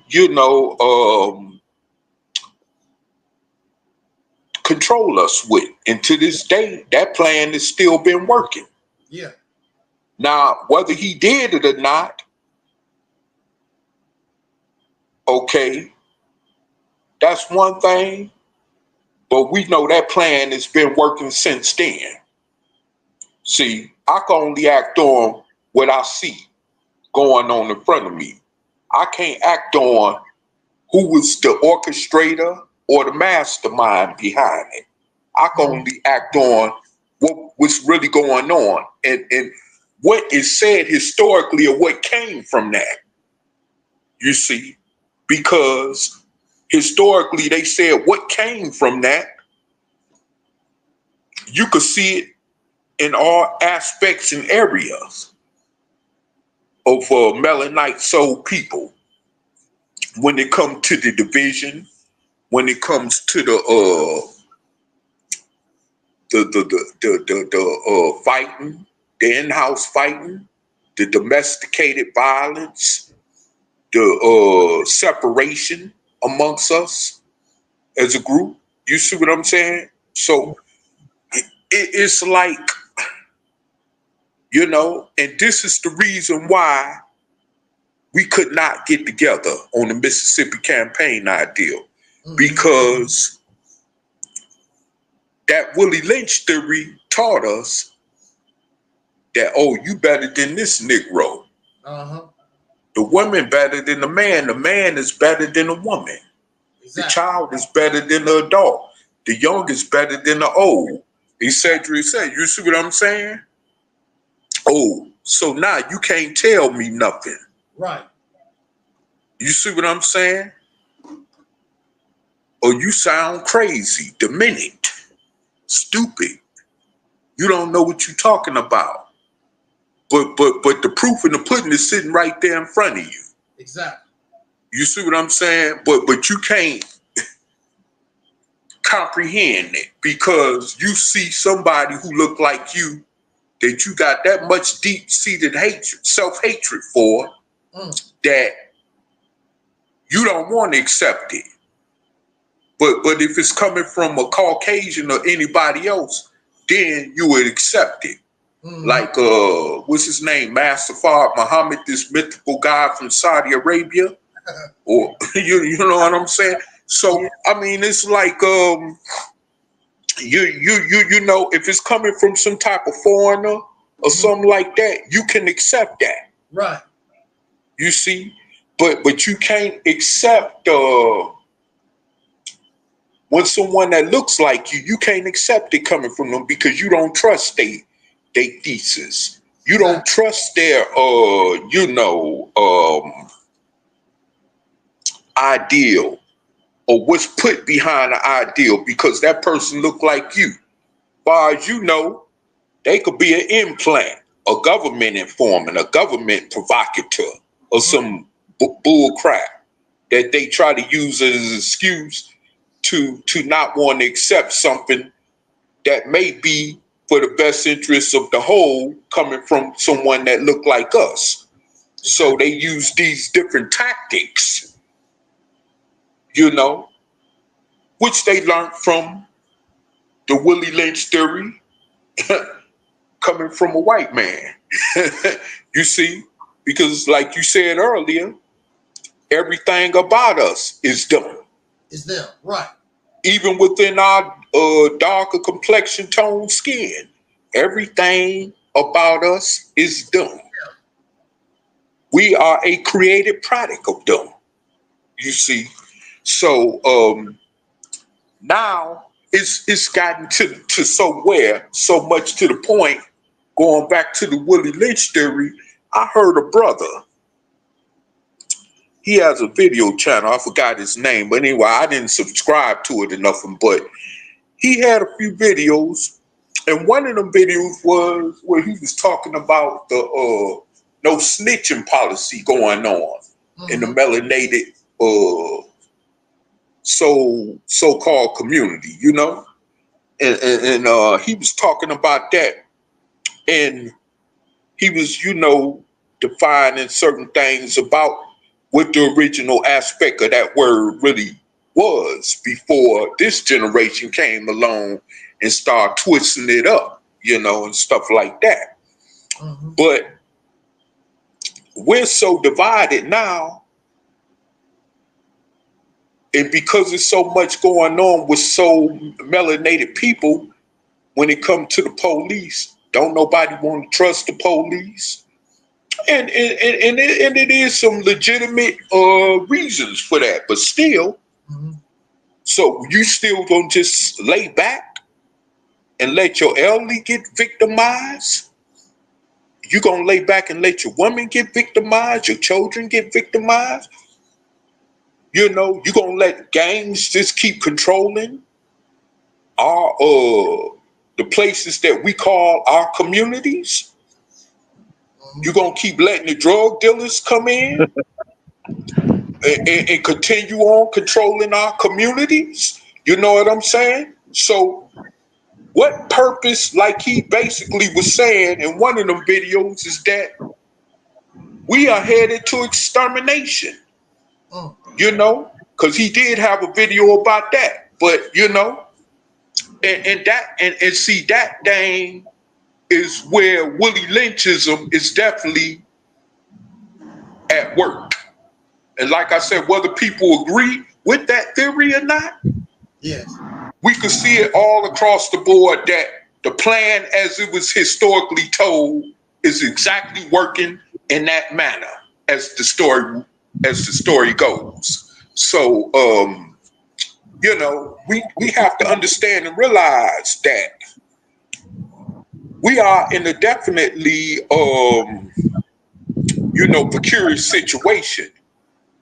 And I remember the brother, what's his name, the one, and that is Brother Taalik from the Reality Temples on Earth channel. And if you get a chance to subscribe, please do subscribe to his channel. He's a good brother. You know, he's doing good work, and he wants to do good constructive things. He has good information to provide. So please do check out his channel if you get a chance. Let's see, Taalik says, can you send a shout out to my platform, the Realities Temple on Earth Internet Ministry? Our theme this year is After Purge Comes the Heal. Shout out to your platform, Taalik. All the best to you guys with continuing to stretch in perspective, to stretch in what is possible, and to continue to bring healing into the space of yourself and others. Yes.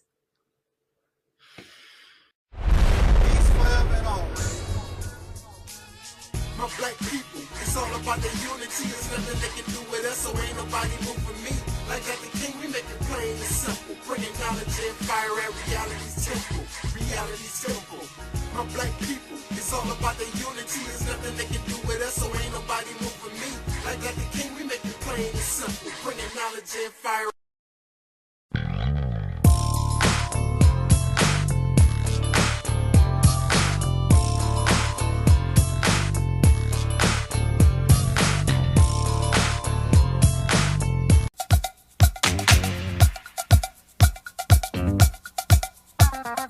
The soul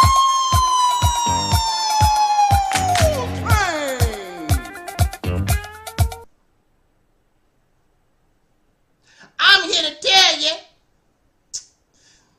that Sean B. Diddy Combs ain't done a damn thing wrong. Sean Diddy Combs is following the excerpts, the auscultations, the revelations, the palpitations of this Bible.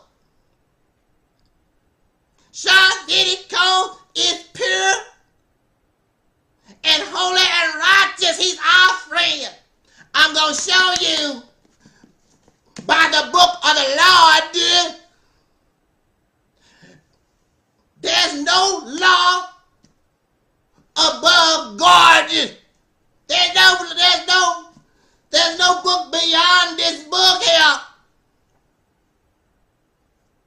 All these false allegations against our Hope you'll climb aboard next week on these same stations, and you can bet your last money it's all gonna be a stone gas, honey. Always in parting, we're gonna wish you love, peace, and soul. That brother that did them videos about Malcolm X, Shabazz, I think. Omar Shabazz, yeah. I remember one time we was communicating back and forth through email, and he made a statement. I'm sure he wouldn't mind me saying this, but he actually made a statement that he was like, our people are far more gone than we were in the 50s and 60s. And I could see that mentality-wise. I was born in the 60s, but I lived through the 70s and 80s. You see what I'm saying? And I remember in the 70s and 80s in the 70s when in this what we now call the hood, which was then the community, you didn't do nothing in the neighborhood, and an adult did not chastise you. And then turn around when your parents got back home from where they was at doing, they took over from there. You see what I'm saying? And it wasn't no problem. After that. Now, nigga, if you touch my child, I'm gonna bust you up or I'm gonna blow your head off. So this is what it's come to. So this is why you got people running amok in our community. Like we went back early talking about illegitimate people that shouldn't even be existing. That's in these so-called communities. Raking havoc, brother to say, because of what we see that's going on with us today, and with the Mississippi campaign, we tried, and we still are, hopefully, trying to bring a resolution to that. And with that said, brother, Taalik, I'm gonna regress my mic and let you take it from there, brother. All right. We're gonna go ahead and move along. We got a guest that just joined now. Named Lee, going by the name Lee. Welcome to the platform, Lee. Somebody got squeaking going on. Thank you. Go ahead, Lee. Welcome to the Reality on Earth, Brother Lee. Okay. Well, it's nice meeting you. I'm Lee. And I've been recently sharing some of your Facebook videos. And I was telling people, like, this guy, man, what he's saying is true and it's powerful. And your religions can't handle this man. All of your fictions and your lies, they can't handle it, this man. And I saw they deleted your Facebook. You're being persecuted right now. I've been persecuted as well, so I understand. And I hope I had nothing to do with your deletions of your Facebook page. I'm pretty sure you don't. I mean, it happened right after I made it. So I'm pretty sure that has something to do with it. But what is it that you would like to? What is it that you would like to speak with us about, Brother Lee? Well, I've been listening to your topic on and off today. I was one of the first people in here actually, but I heard you talking about abortion, and I think that abortion will cause our people a lot of trauma, and we don't need a lot of trauma because a lot of people feel ashamed when they commit abortions and things like that, and it causes a whole lot of trauma. So I think that we shouldn't promote that. I think we should promote responsibility and people to actually strive to become good parents. Yeah. Because we don't need more trauma, because the Black experience itself is trauma. And abortion is almost, or can we consider it killing? We can have that on our conscience, and it can cause us a lot of trauma and pain. So I think we shouldn't promote that. But I understood what you were saying about people bringing children in this world while they're irresponsible and they don't know what they're doing, and they have children out of careless relationships. And I agree with you on that point, but I don't think that abortion is something that our people should be able to have to carry on them.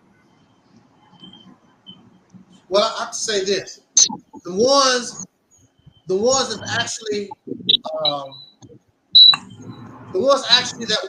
that decide I want to have an abortion or whatever, it's not no trauma to them. They're trying to get out of a situation or whatever.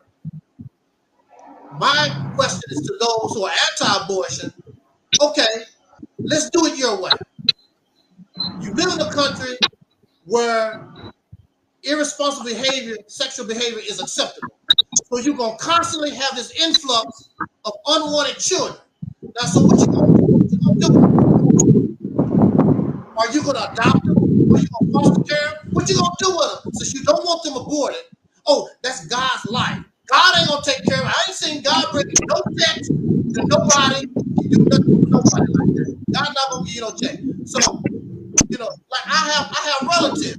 They are anti-abortion. And I told them, you got plenty money, you got plenty of room, adopt you some children. You anti-abortion. They won't adopt no children. They don't foster care, but they anti-abortion. Oh, they killing the black race. But you ain't gonna take care of the black race if you allow these children to be born. When they get here, who gonna take care of them? Don't say that they're parents, because those people said, I want an abortion. Now, I do agree with abortion in cases of incest, rape, and the threat to the woman's life. I am anti-abortion, but also I understand the situation that I'm in. I do not want these poor children to come into this world and got to go through what I went through, struggling and wandering and going through this maze. I barely had support going through this. I don't want no child to go through what I went through. So if you're anti-abortion, show us, okay, what are you going to do with all these? Because they constantly, these folks, they love sex, They love to get down with the booty. So you're going to constantly have children being born like you're at a cattle factory or something. Then you got these, so what are you going to do with them? You're not going to adopt them. You're not going to put them in, you're not foster care. Also, it's flooding the public school system. You need, they're not going to stay children forever, so they're going to need jobs. What are you going to do for them? A lot of them end up being sex trafficked. A lot of them end up in strip clubs. A lot of them end up drug users because of the trauma, like you going back to what you was talking about. Because what about the trauma the child going to have messing around in this life? You're going to have a lot of them commit suicide. That's what I'm saying. That's why the Mississippi campaign is so important, because now you put yourself in a position where you build this state and you put in these different laws, because you create the laws.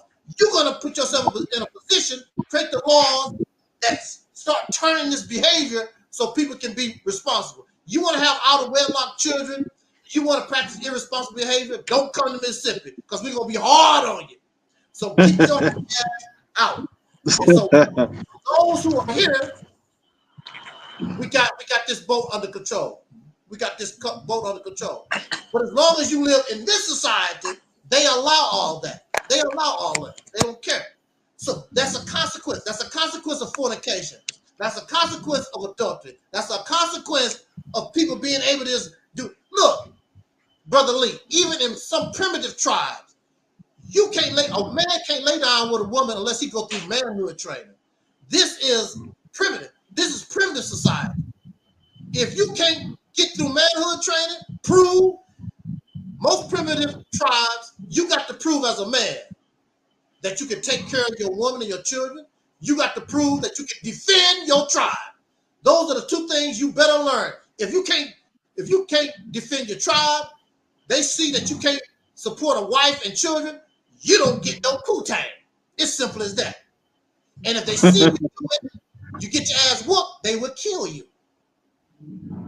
They don't play that. But in America, that's why I'm gonna go to America. I can get poo-tang and nothing happened to me. I can even buy poo-tang in America. So that's the position. I'm not promoting abortion.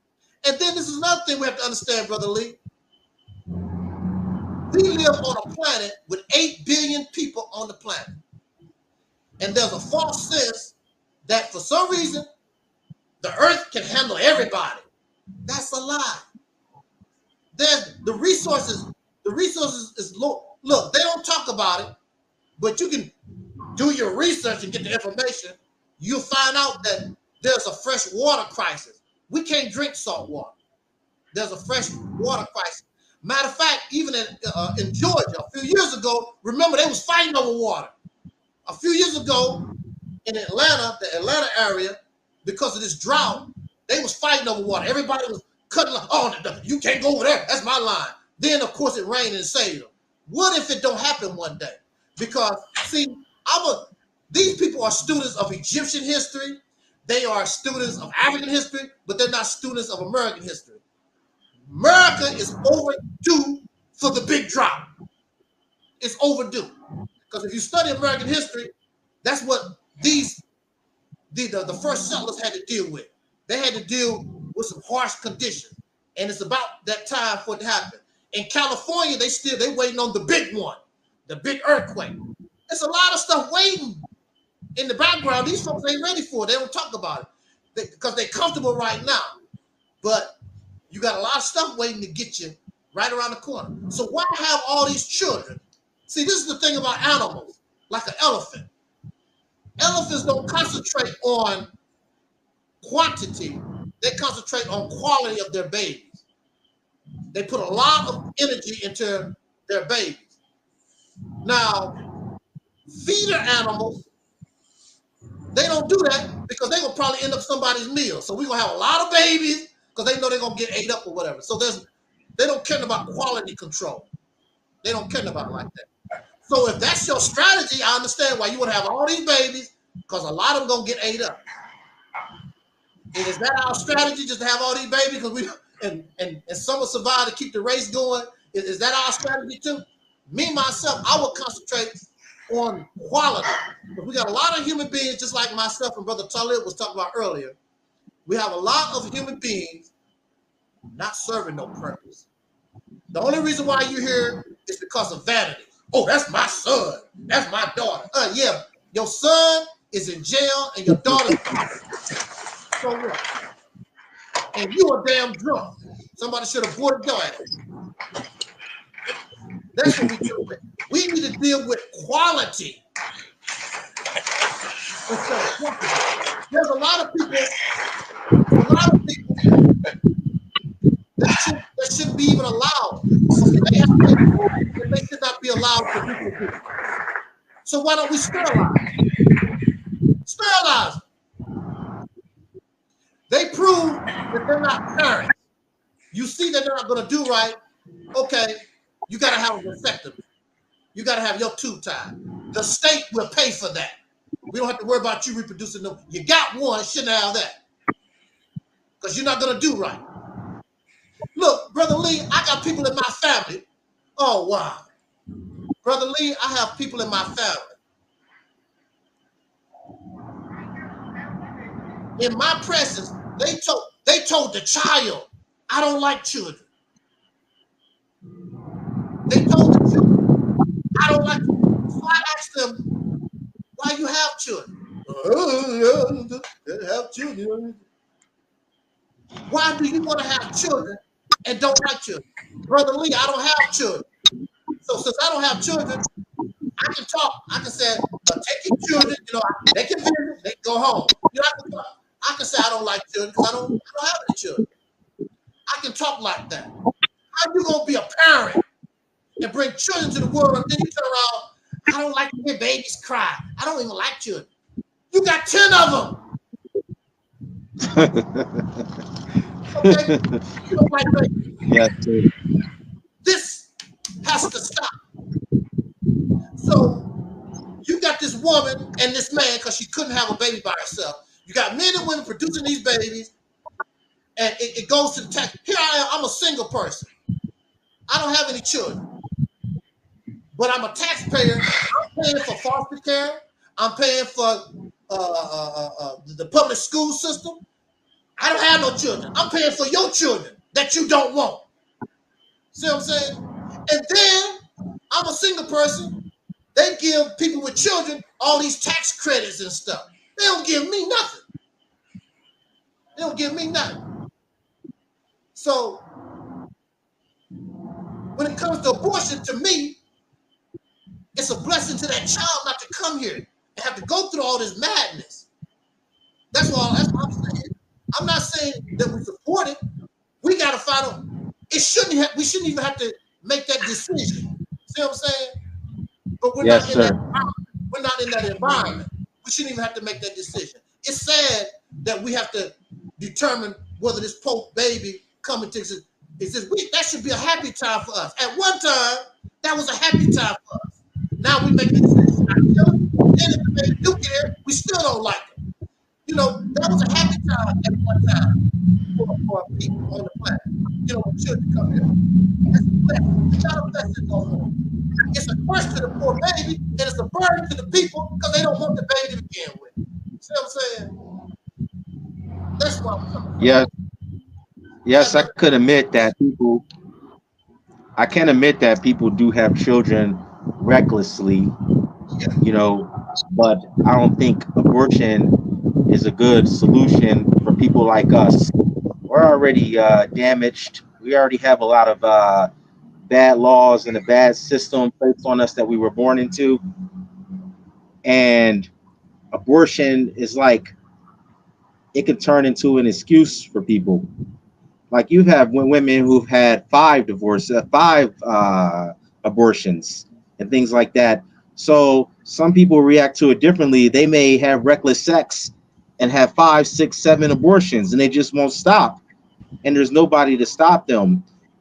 I think that if there is going to be abortion, there needs to be some type of cap, like an amount of times that the person is allowed to do that, because you have really immature people who are not logical and who are not going to think and who don't have emotional intelligence, and they're just going to keep having abortions over and over and over again, man. I think we can't have that. I think there needs to be some type of limit on it. What do you think about that? I got a question. Should they especially under a situation like taking control of a state, should we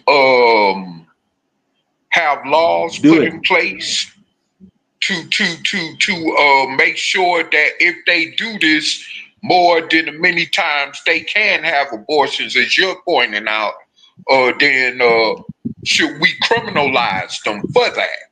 And also set up a program when it comes to sex education to where they need to make better healthy choices before they decide to have reckless sex.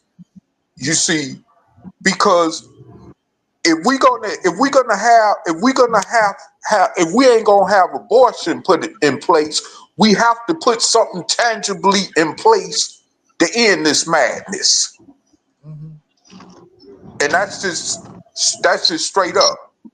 Because, you know, yeah, we've dealt with a lot of trauma. I hear what you're talking about. But at the same time, when you sitting up having these babies, these illegitimate babies, and bringing them in the world, that's causing a lot of trauma in itself. Because you got parents that don't want to take the responsibility to deal with that. Yeah. So, and like I was telling the brother earlier, before you came on, you know, about this guy called Trey, who got this page, YouTube page called Trey Songs or whatever, but he go by the name of Trey. But he always talks about how these brothers be killing these women because they don't want to pay child support and all this kind of stuff, you know, and different things, and how these women and men would, sabotage each other, try to destroy each other to get out that responsibility of being a parent or whatever, you know.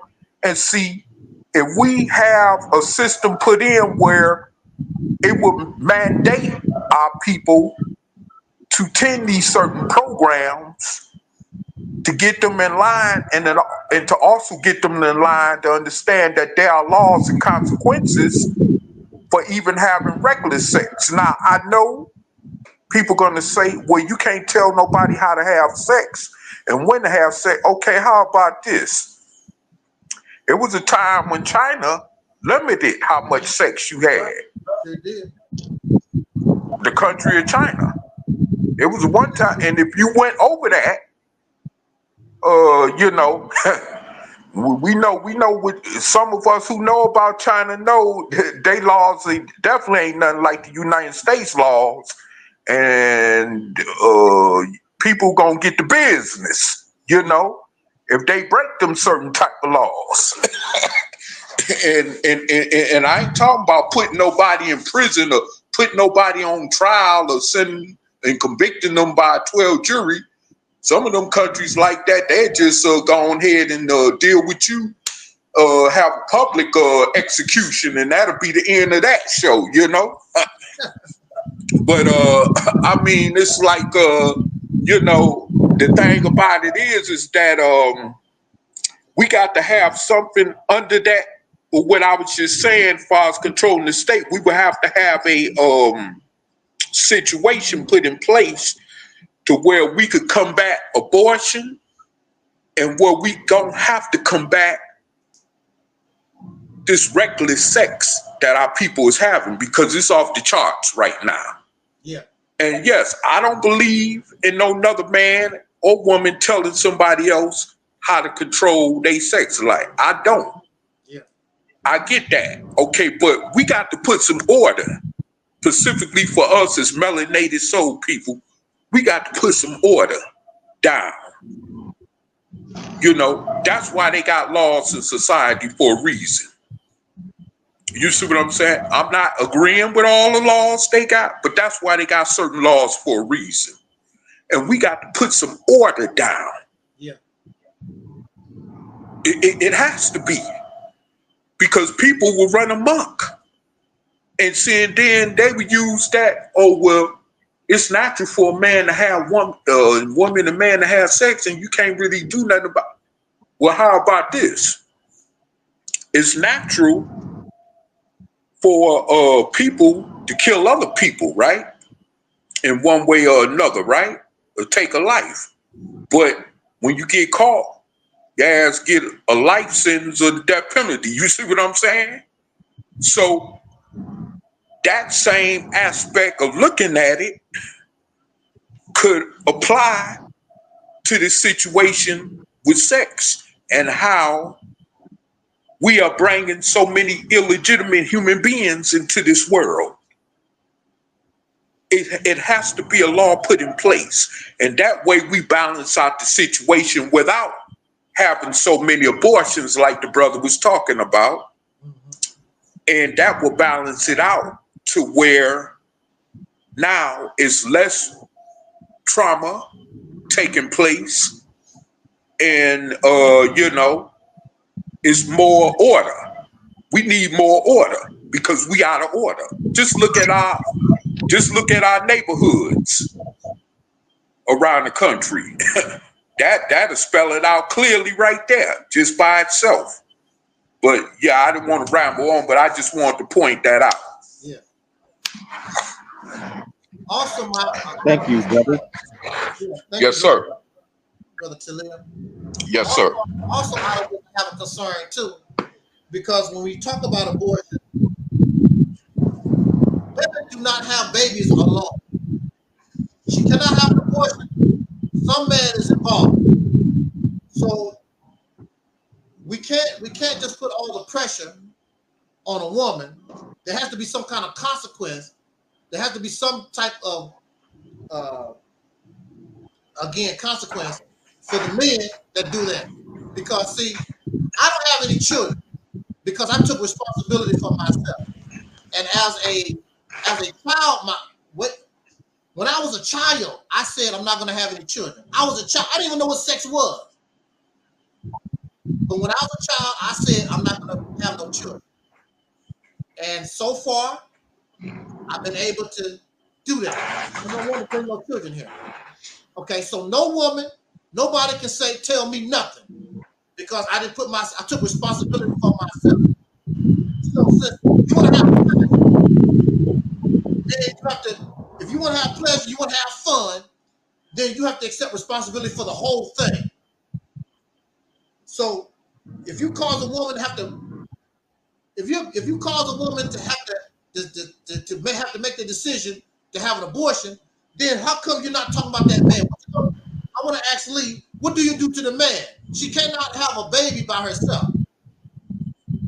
She can't have a baby by herself. What do you do to that man? You want to punish the women for making the decision to have an abortion, but she cannot do that without a man. So what you going to do with the man that's going out here because you want to check her and tell her don't have a baby and force a baby on her that chances are she don't want, but I can't have an abortion, I can have a baby. What are you going to do with these men?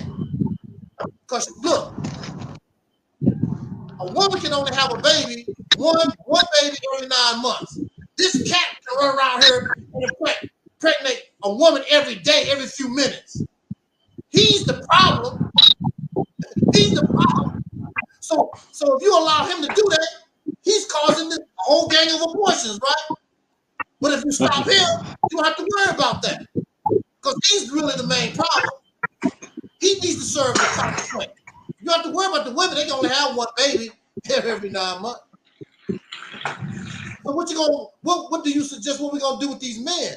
Because you don't want to demonize and make the woman the villain. That's what a lot of these old Christian Republicans is doing. They're making the woman the villain. But what about these men? She can't get pregnant by herself. What do we do with the men, Brother Lee? Well, that's a really good question that I don't actually have the answer to right now. But I'm going to try my best to say something. Yeah. Currently in the system that we have, they have means to punish the man if he doesn't take care of his children, like child support. If he doesn't pay his child support, he can go to jail.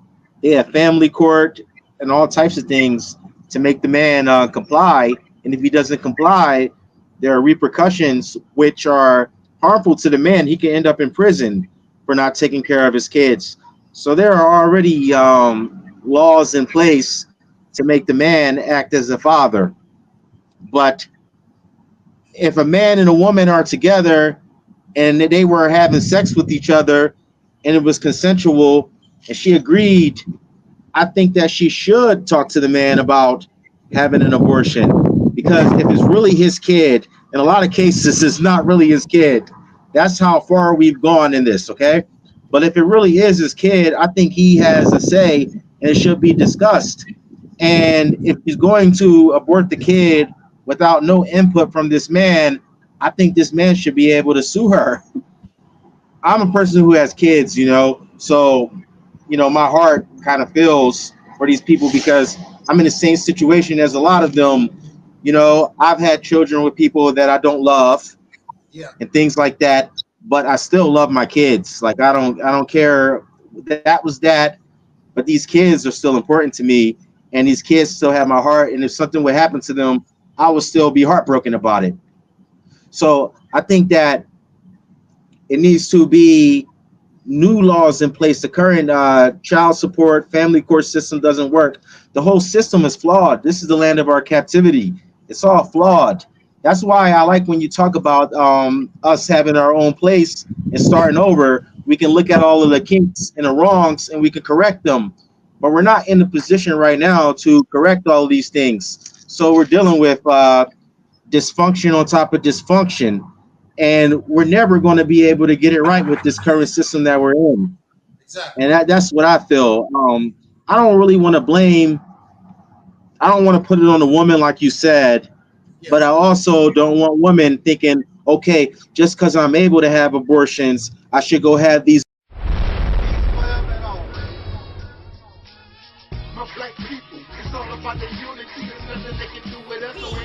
In a state of emergency. Prejudice. Wrote a song about it? Like to hear it? Here it go. Free your mind.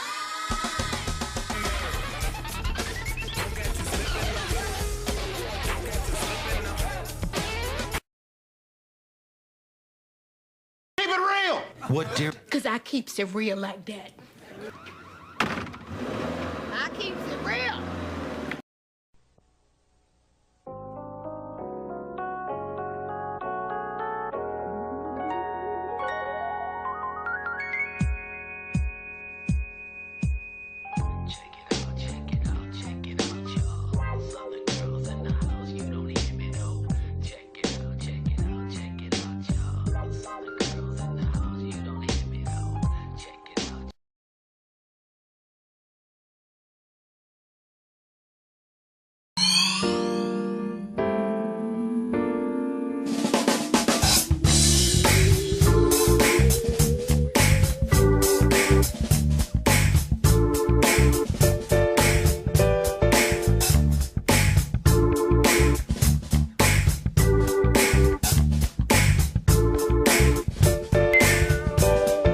And I am also your soul brother, number one. By Brother Angel Snubnub 7 at the Realities Temple.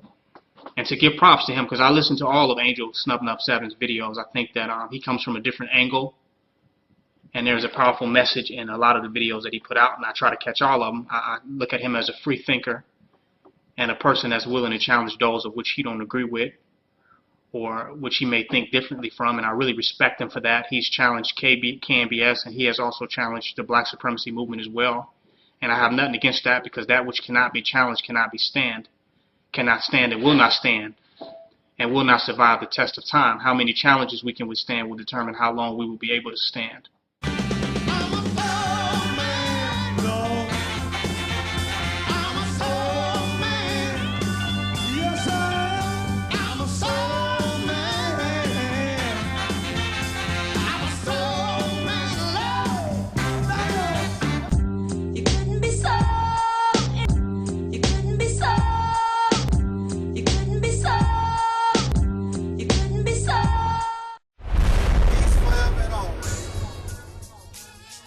Black people, it's all about the unity. There's nothing they can do with us, so ain't nobody move for me.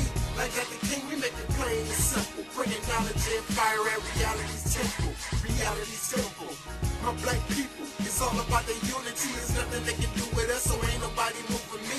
Like that the king, we make it plain and simple. Bringing knowledge and fire. You couldn't be so. You couldn't be so. You couldn't be so. You couldn't be so. Dragon Manifest. Welcome to the Realities Temple on Earth, Dragon Manifest. Thank you for having me, brother. This is an honor. When I first saw your channel, I said, oh, this is an ancestor that has most definitely returned. Yes, most definitely. This is not a new ancestor. This is an old ancestor. You could hear, you could feel the ancestors through you. You know, most people probably say, "What is he talking about?" Right. They don't get it. You gotta be on that level.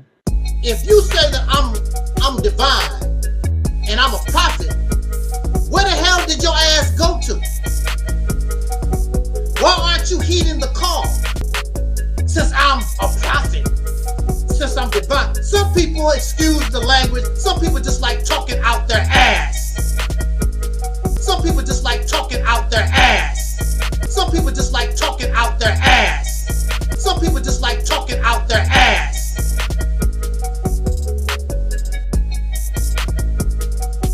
That's what they like to do.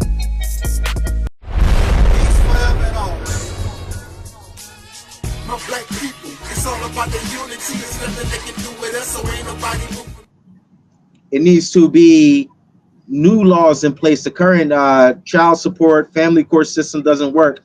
The whole system is flawed. This is the land of our captivity. It's all flawed. That's why I like when you talk about us having our own place and starting over. We can look at all of the kinks and the wrongs and we can correct them. But we're not in the position right now to correct all of these things. So we're dealing with dysfunction on top of dysfunction. And we're never going to be able to get it right with this current system that we're in. Exactly. And that's what I feel. I don't really want to blame. I don't want to put it on the woman like you said. But I also don't want women thinking, okay, just because I'm able to have abortions, I should go have these abortions. There are no consequences for this. Like, man, this is a bad thing, especially for promiscuous women. You know, this is a bad thing. And it's a bad thing for men to be careless and to not wear condoms and to impregnate women. And they have no desire to take care of kids with these women. But this is where we're in. This is what the system allows. And I say there's something wrong with the current system. And we're acting out dysfunction because there's something wrong with the system. Exactly. All right, I passed it. Now, I want to add and say this. When it comes to this situation, you know, a lot of men don't want to talk about it, but nobody want to talk about the big V. I'm not talking about vagina. I'm talking about vasectomy. And vasectomy, you don't have to worry about it no more. Go on, run around, and do whatever you want to. Get the big V. You don't have to worry about it no more. You was talking about these current laws. I heard that Tyrese, that singer, the actor, I heard Tyrese is in jail over child support. Yeah. Mm-hmm. Okay. Now, so he's being punished for not paying his child support, right? Okay. Absolutely. Okay. Now, that's very rare. Do you know if they put all the men in prison and jail that owe child support or whatever, they wouldn't have no room to put the real criminals. They wouldn't have no room. Because they don't do that. It's certain people they pick on. Because I know a few guys that ain't pay no child support. They ain't never spent one day in jail. When I was a little boy, I think I was 11 years old. No, I was maybe 15. I was in court. My mama had to go to court over child support garbage. It was a man in court, and I heard him with my own ears. And he told the judge in his face, he told the judge, I'd rather go to jail than pay child support. I ain't giving you nothing. He told the judge in his face. And the dude, because I know him, he didn't do no jail time. He went around the corner and he didn't take care of his own children, but he got with another woman and was taking care of another man's children. That's what he did. I've known many men that don't pay child support, don't do nothing for their children. They didn't spend one time, no time in jail. They only pick on certain ones. Certain people do that. Because if they put all the men, and then you got to look at it this way. You know they're not putting all the men in jail like you think they would. Because remember, black men always had high unemployment percentage. So they making babies, but they can't take care of babies because they don't have no jobs like that. So that percent should be in jail, right? They're not in jail. What those men are doing is they living off their baby mamas. Their mamas going to welfare, and they living in the house with their baby's mama. You don't have to tell me about the facts and the figures because I've seen it myself in my over 50 years on this planet. Because my mama done it. Let some bum lay up in her house. And I've seen this myself with my own eyes. And he wasn't paying for his children. A lot of these guys don't pay for their children, but go pay for another man's children because that's the woman he with at that time. Y'all seen it over and over again. I'm not the only one. But again, it comes back to our responsibility to create a brand new reality. Nothing is going to be perfect, but we know we got to break this type of behavior up. because it's detrimental to society. It's not about controlling your sex life. If you take responsibility and do your thing, that's cool. I don't give a damn what you do. But see, that's not what's happening. The women running the welfare, and really the men are running the welfare too. You putting this burden on society. Society is taking care of your garbage. If you're a man and a woman, like back in the day, there was no welfare.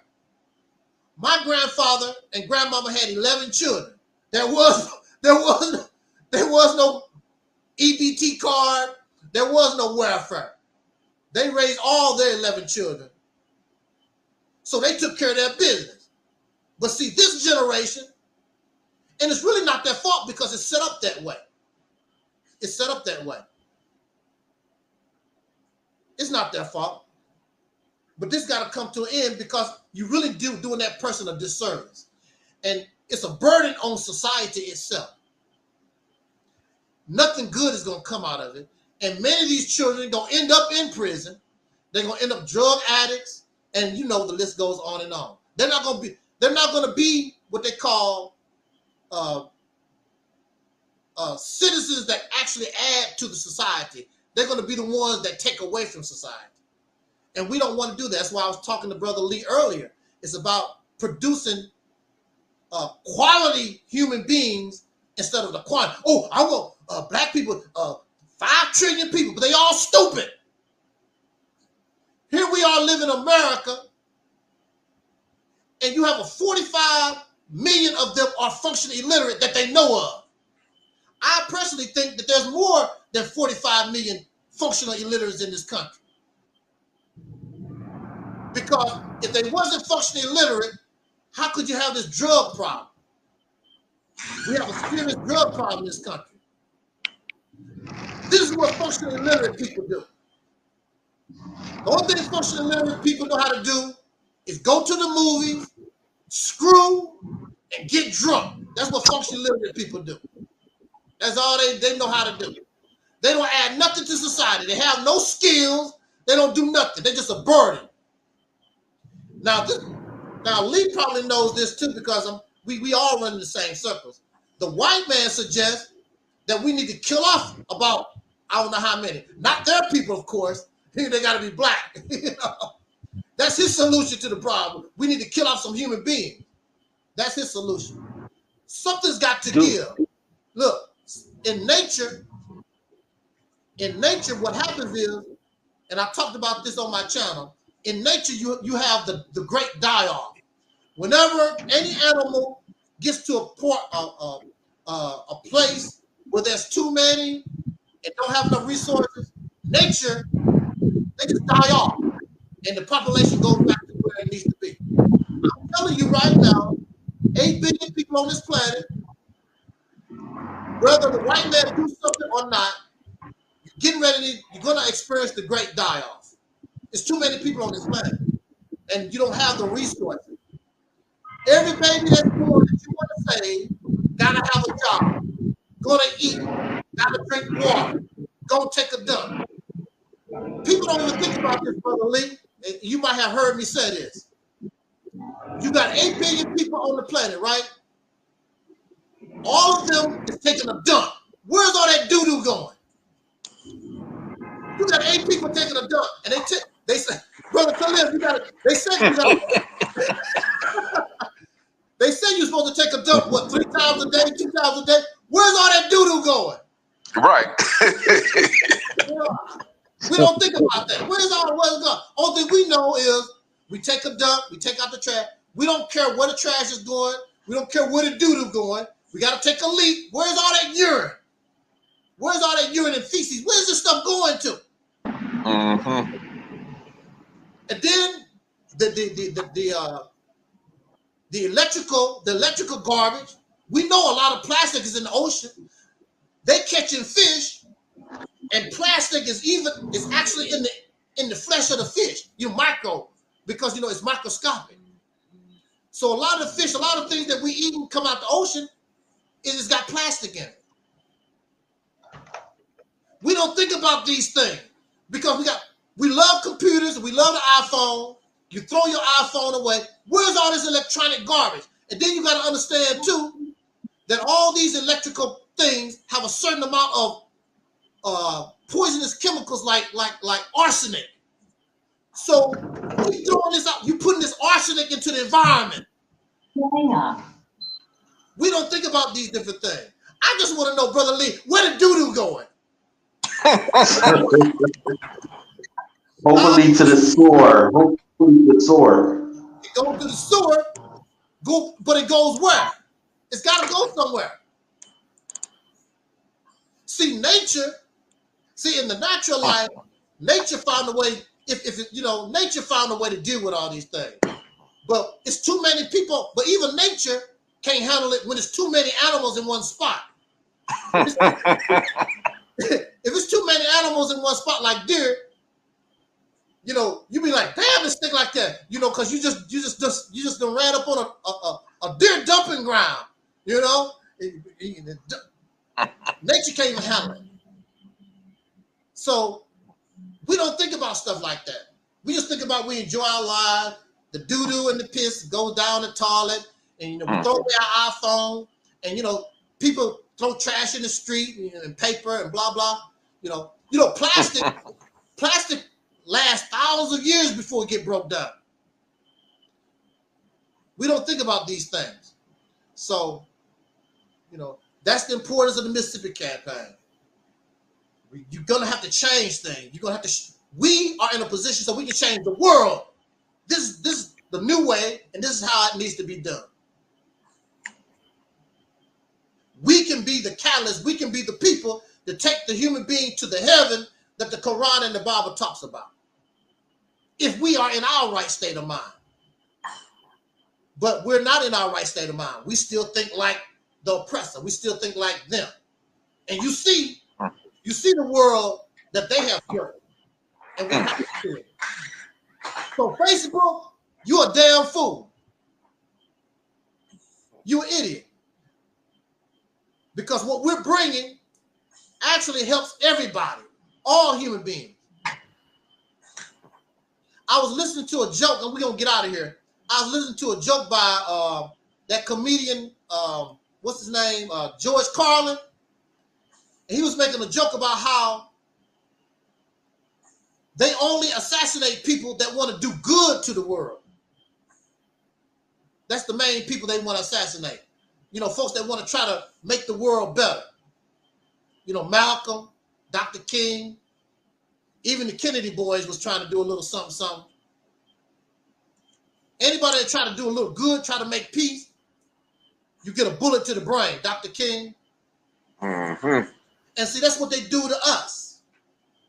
Because the message that we hear, I'm targeting soul brothers and sisters, but this message that we're bringing really benefits humanity itself, because humanity itself is,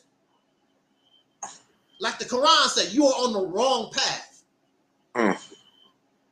And the path that they currently walking, it's not going to be good. And like it or not, when Donald Trump talk about World War III, see, they don't want to talk about that. But when he talk about World War III, it can become a reality. And I like what he had to say about that, because he said we need to stop these conflicts, because these conflicts can cause us to go into World War III. Kamala Harris didn't have no comment on stuff like that. All these type of conflicts can grow out of hand and cause something that we will regret. Because once those nuclear bombs get to going, it's a done deal. Once it gets to going, there's no turning back. And then, I don't know, maybe that's a good thing. Because the human beings that survive, and when that radiation caused us to have 3 eyes and 6 legs and stuff like that, we might not even look like we look no more after nuclear war. Maybe those people that survive, the descendants of those that survive, maybe they'll finally get the message. maybe that would be a good thing. Destroying all these idiot human beings off the planet. I want to thank Brother Lee for joining us, and he verified that they took down my channel, and he was listening. So I have 11 people that listen to me instead of 10. Brother Taalik, do you have something before we get out of here you want to say? Yes, I'm about to go off air myself because I have some things to do, but I definitely would like to thank you for inviting me here today on the platform. And also, I would like to thank the listeners in the social media sphere for listening to us today. And the Operation Exodus Mississippi campaign is still on live and going, and ain't no stopping it, you know, until the wheels fall off. So you might as well just get used to it. And I would like to also say too that to those of you who may want to come along with this ideal, do so, because it's for the betterment of our future as melanated soul people and for the future of all humanity. Like the brother was speaking about, and so we need to just realize that, and let's stop playing all these mind games with each other, and let's start getting serious about this. And with that said, I look forward, brother, to being back with you. Yes, sir. And I would also like to thank our brother Lee that just came in. Yes. On the live and giving his input, you know, and also having a sound open mind while giving his input. Yes. Because we know how many of us have done in the past on this platform. You know, they came and gave their input, and yes, which they had a right to agree, but then took it to a whole nother level. Yeah. You know, like they wanted to take over the platform, and we definitely ain't having that here at Reality Temple Ministries on Earth. Yes. Nor at Operation Exodus Mississippi. So with that said, you know, we're not going to be playing no games from here on out. This things is getting more serious in this world, as you can see in 2024. So with that said, I'm going to close out, and I would like to say peace to you, brother Taalik, and to everyone else listening and that will be listening once this video is posted. And so I'm about to get ready to leave, but peace once again to everyone. Yes, sir. And as our ancestor Don Calise used to always say as important, we wish you love, peace, and soul. And we are Audi 5000. Facebook, you can kick rocks. The Soul Train, choo-choo, still goes down the tracks. We out, y'all.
on these same stations, and you can bet your last money it's all gonna be a stone gas, honey. I'm Don Cornelius, and as always in parting, we wish you love, peace,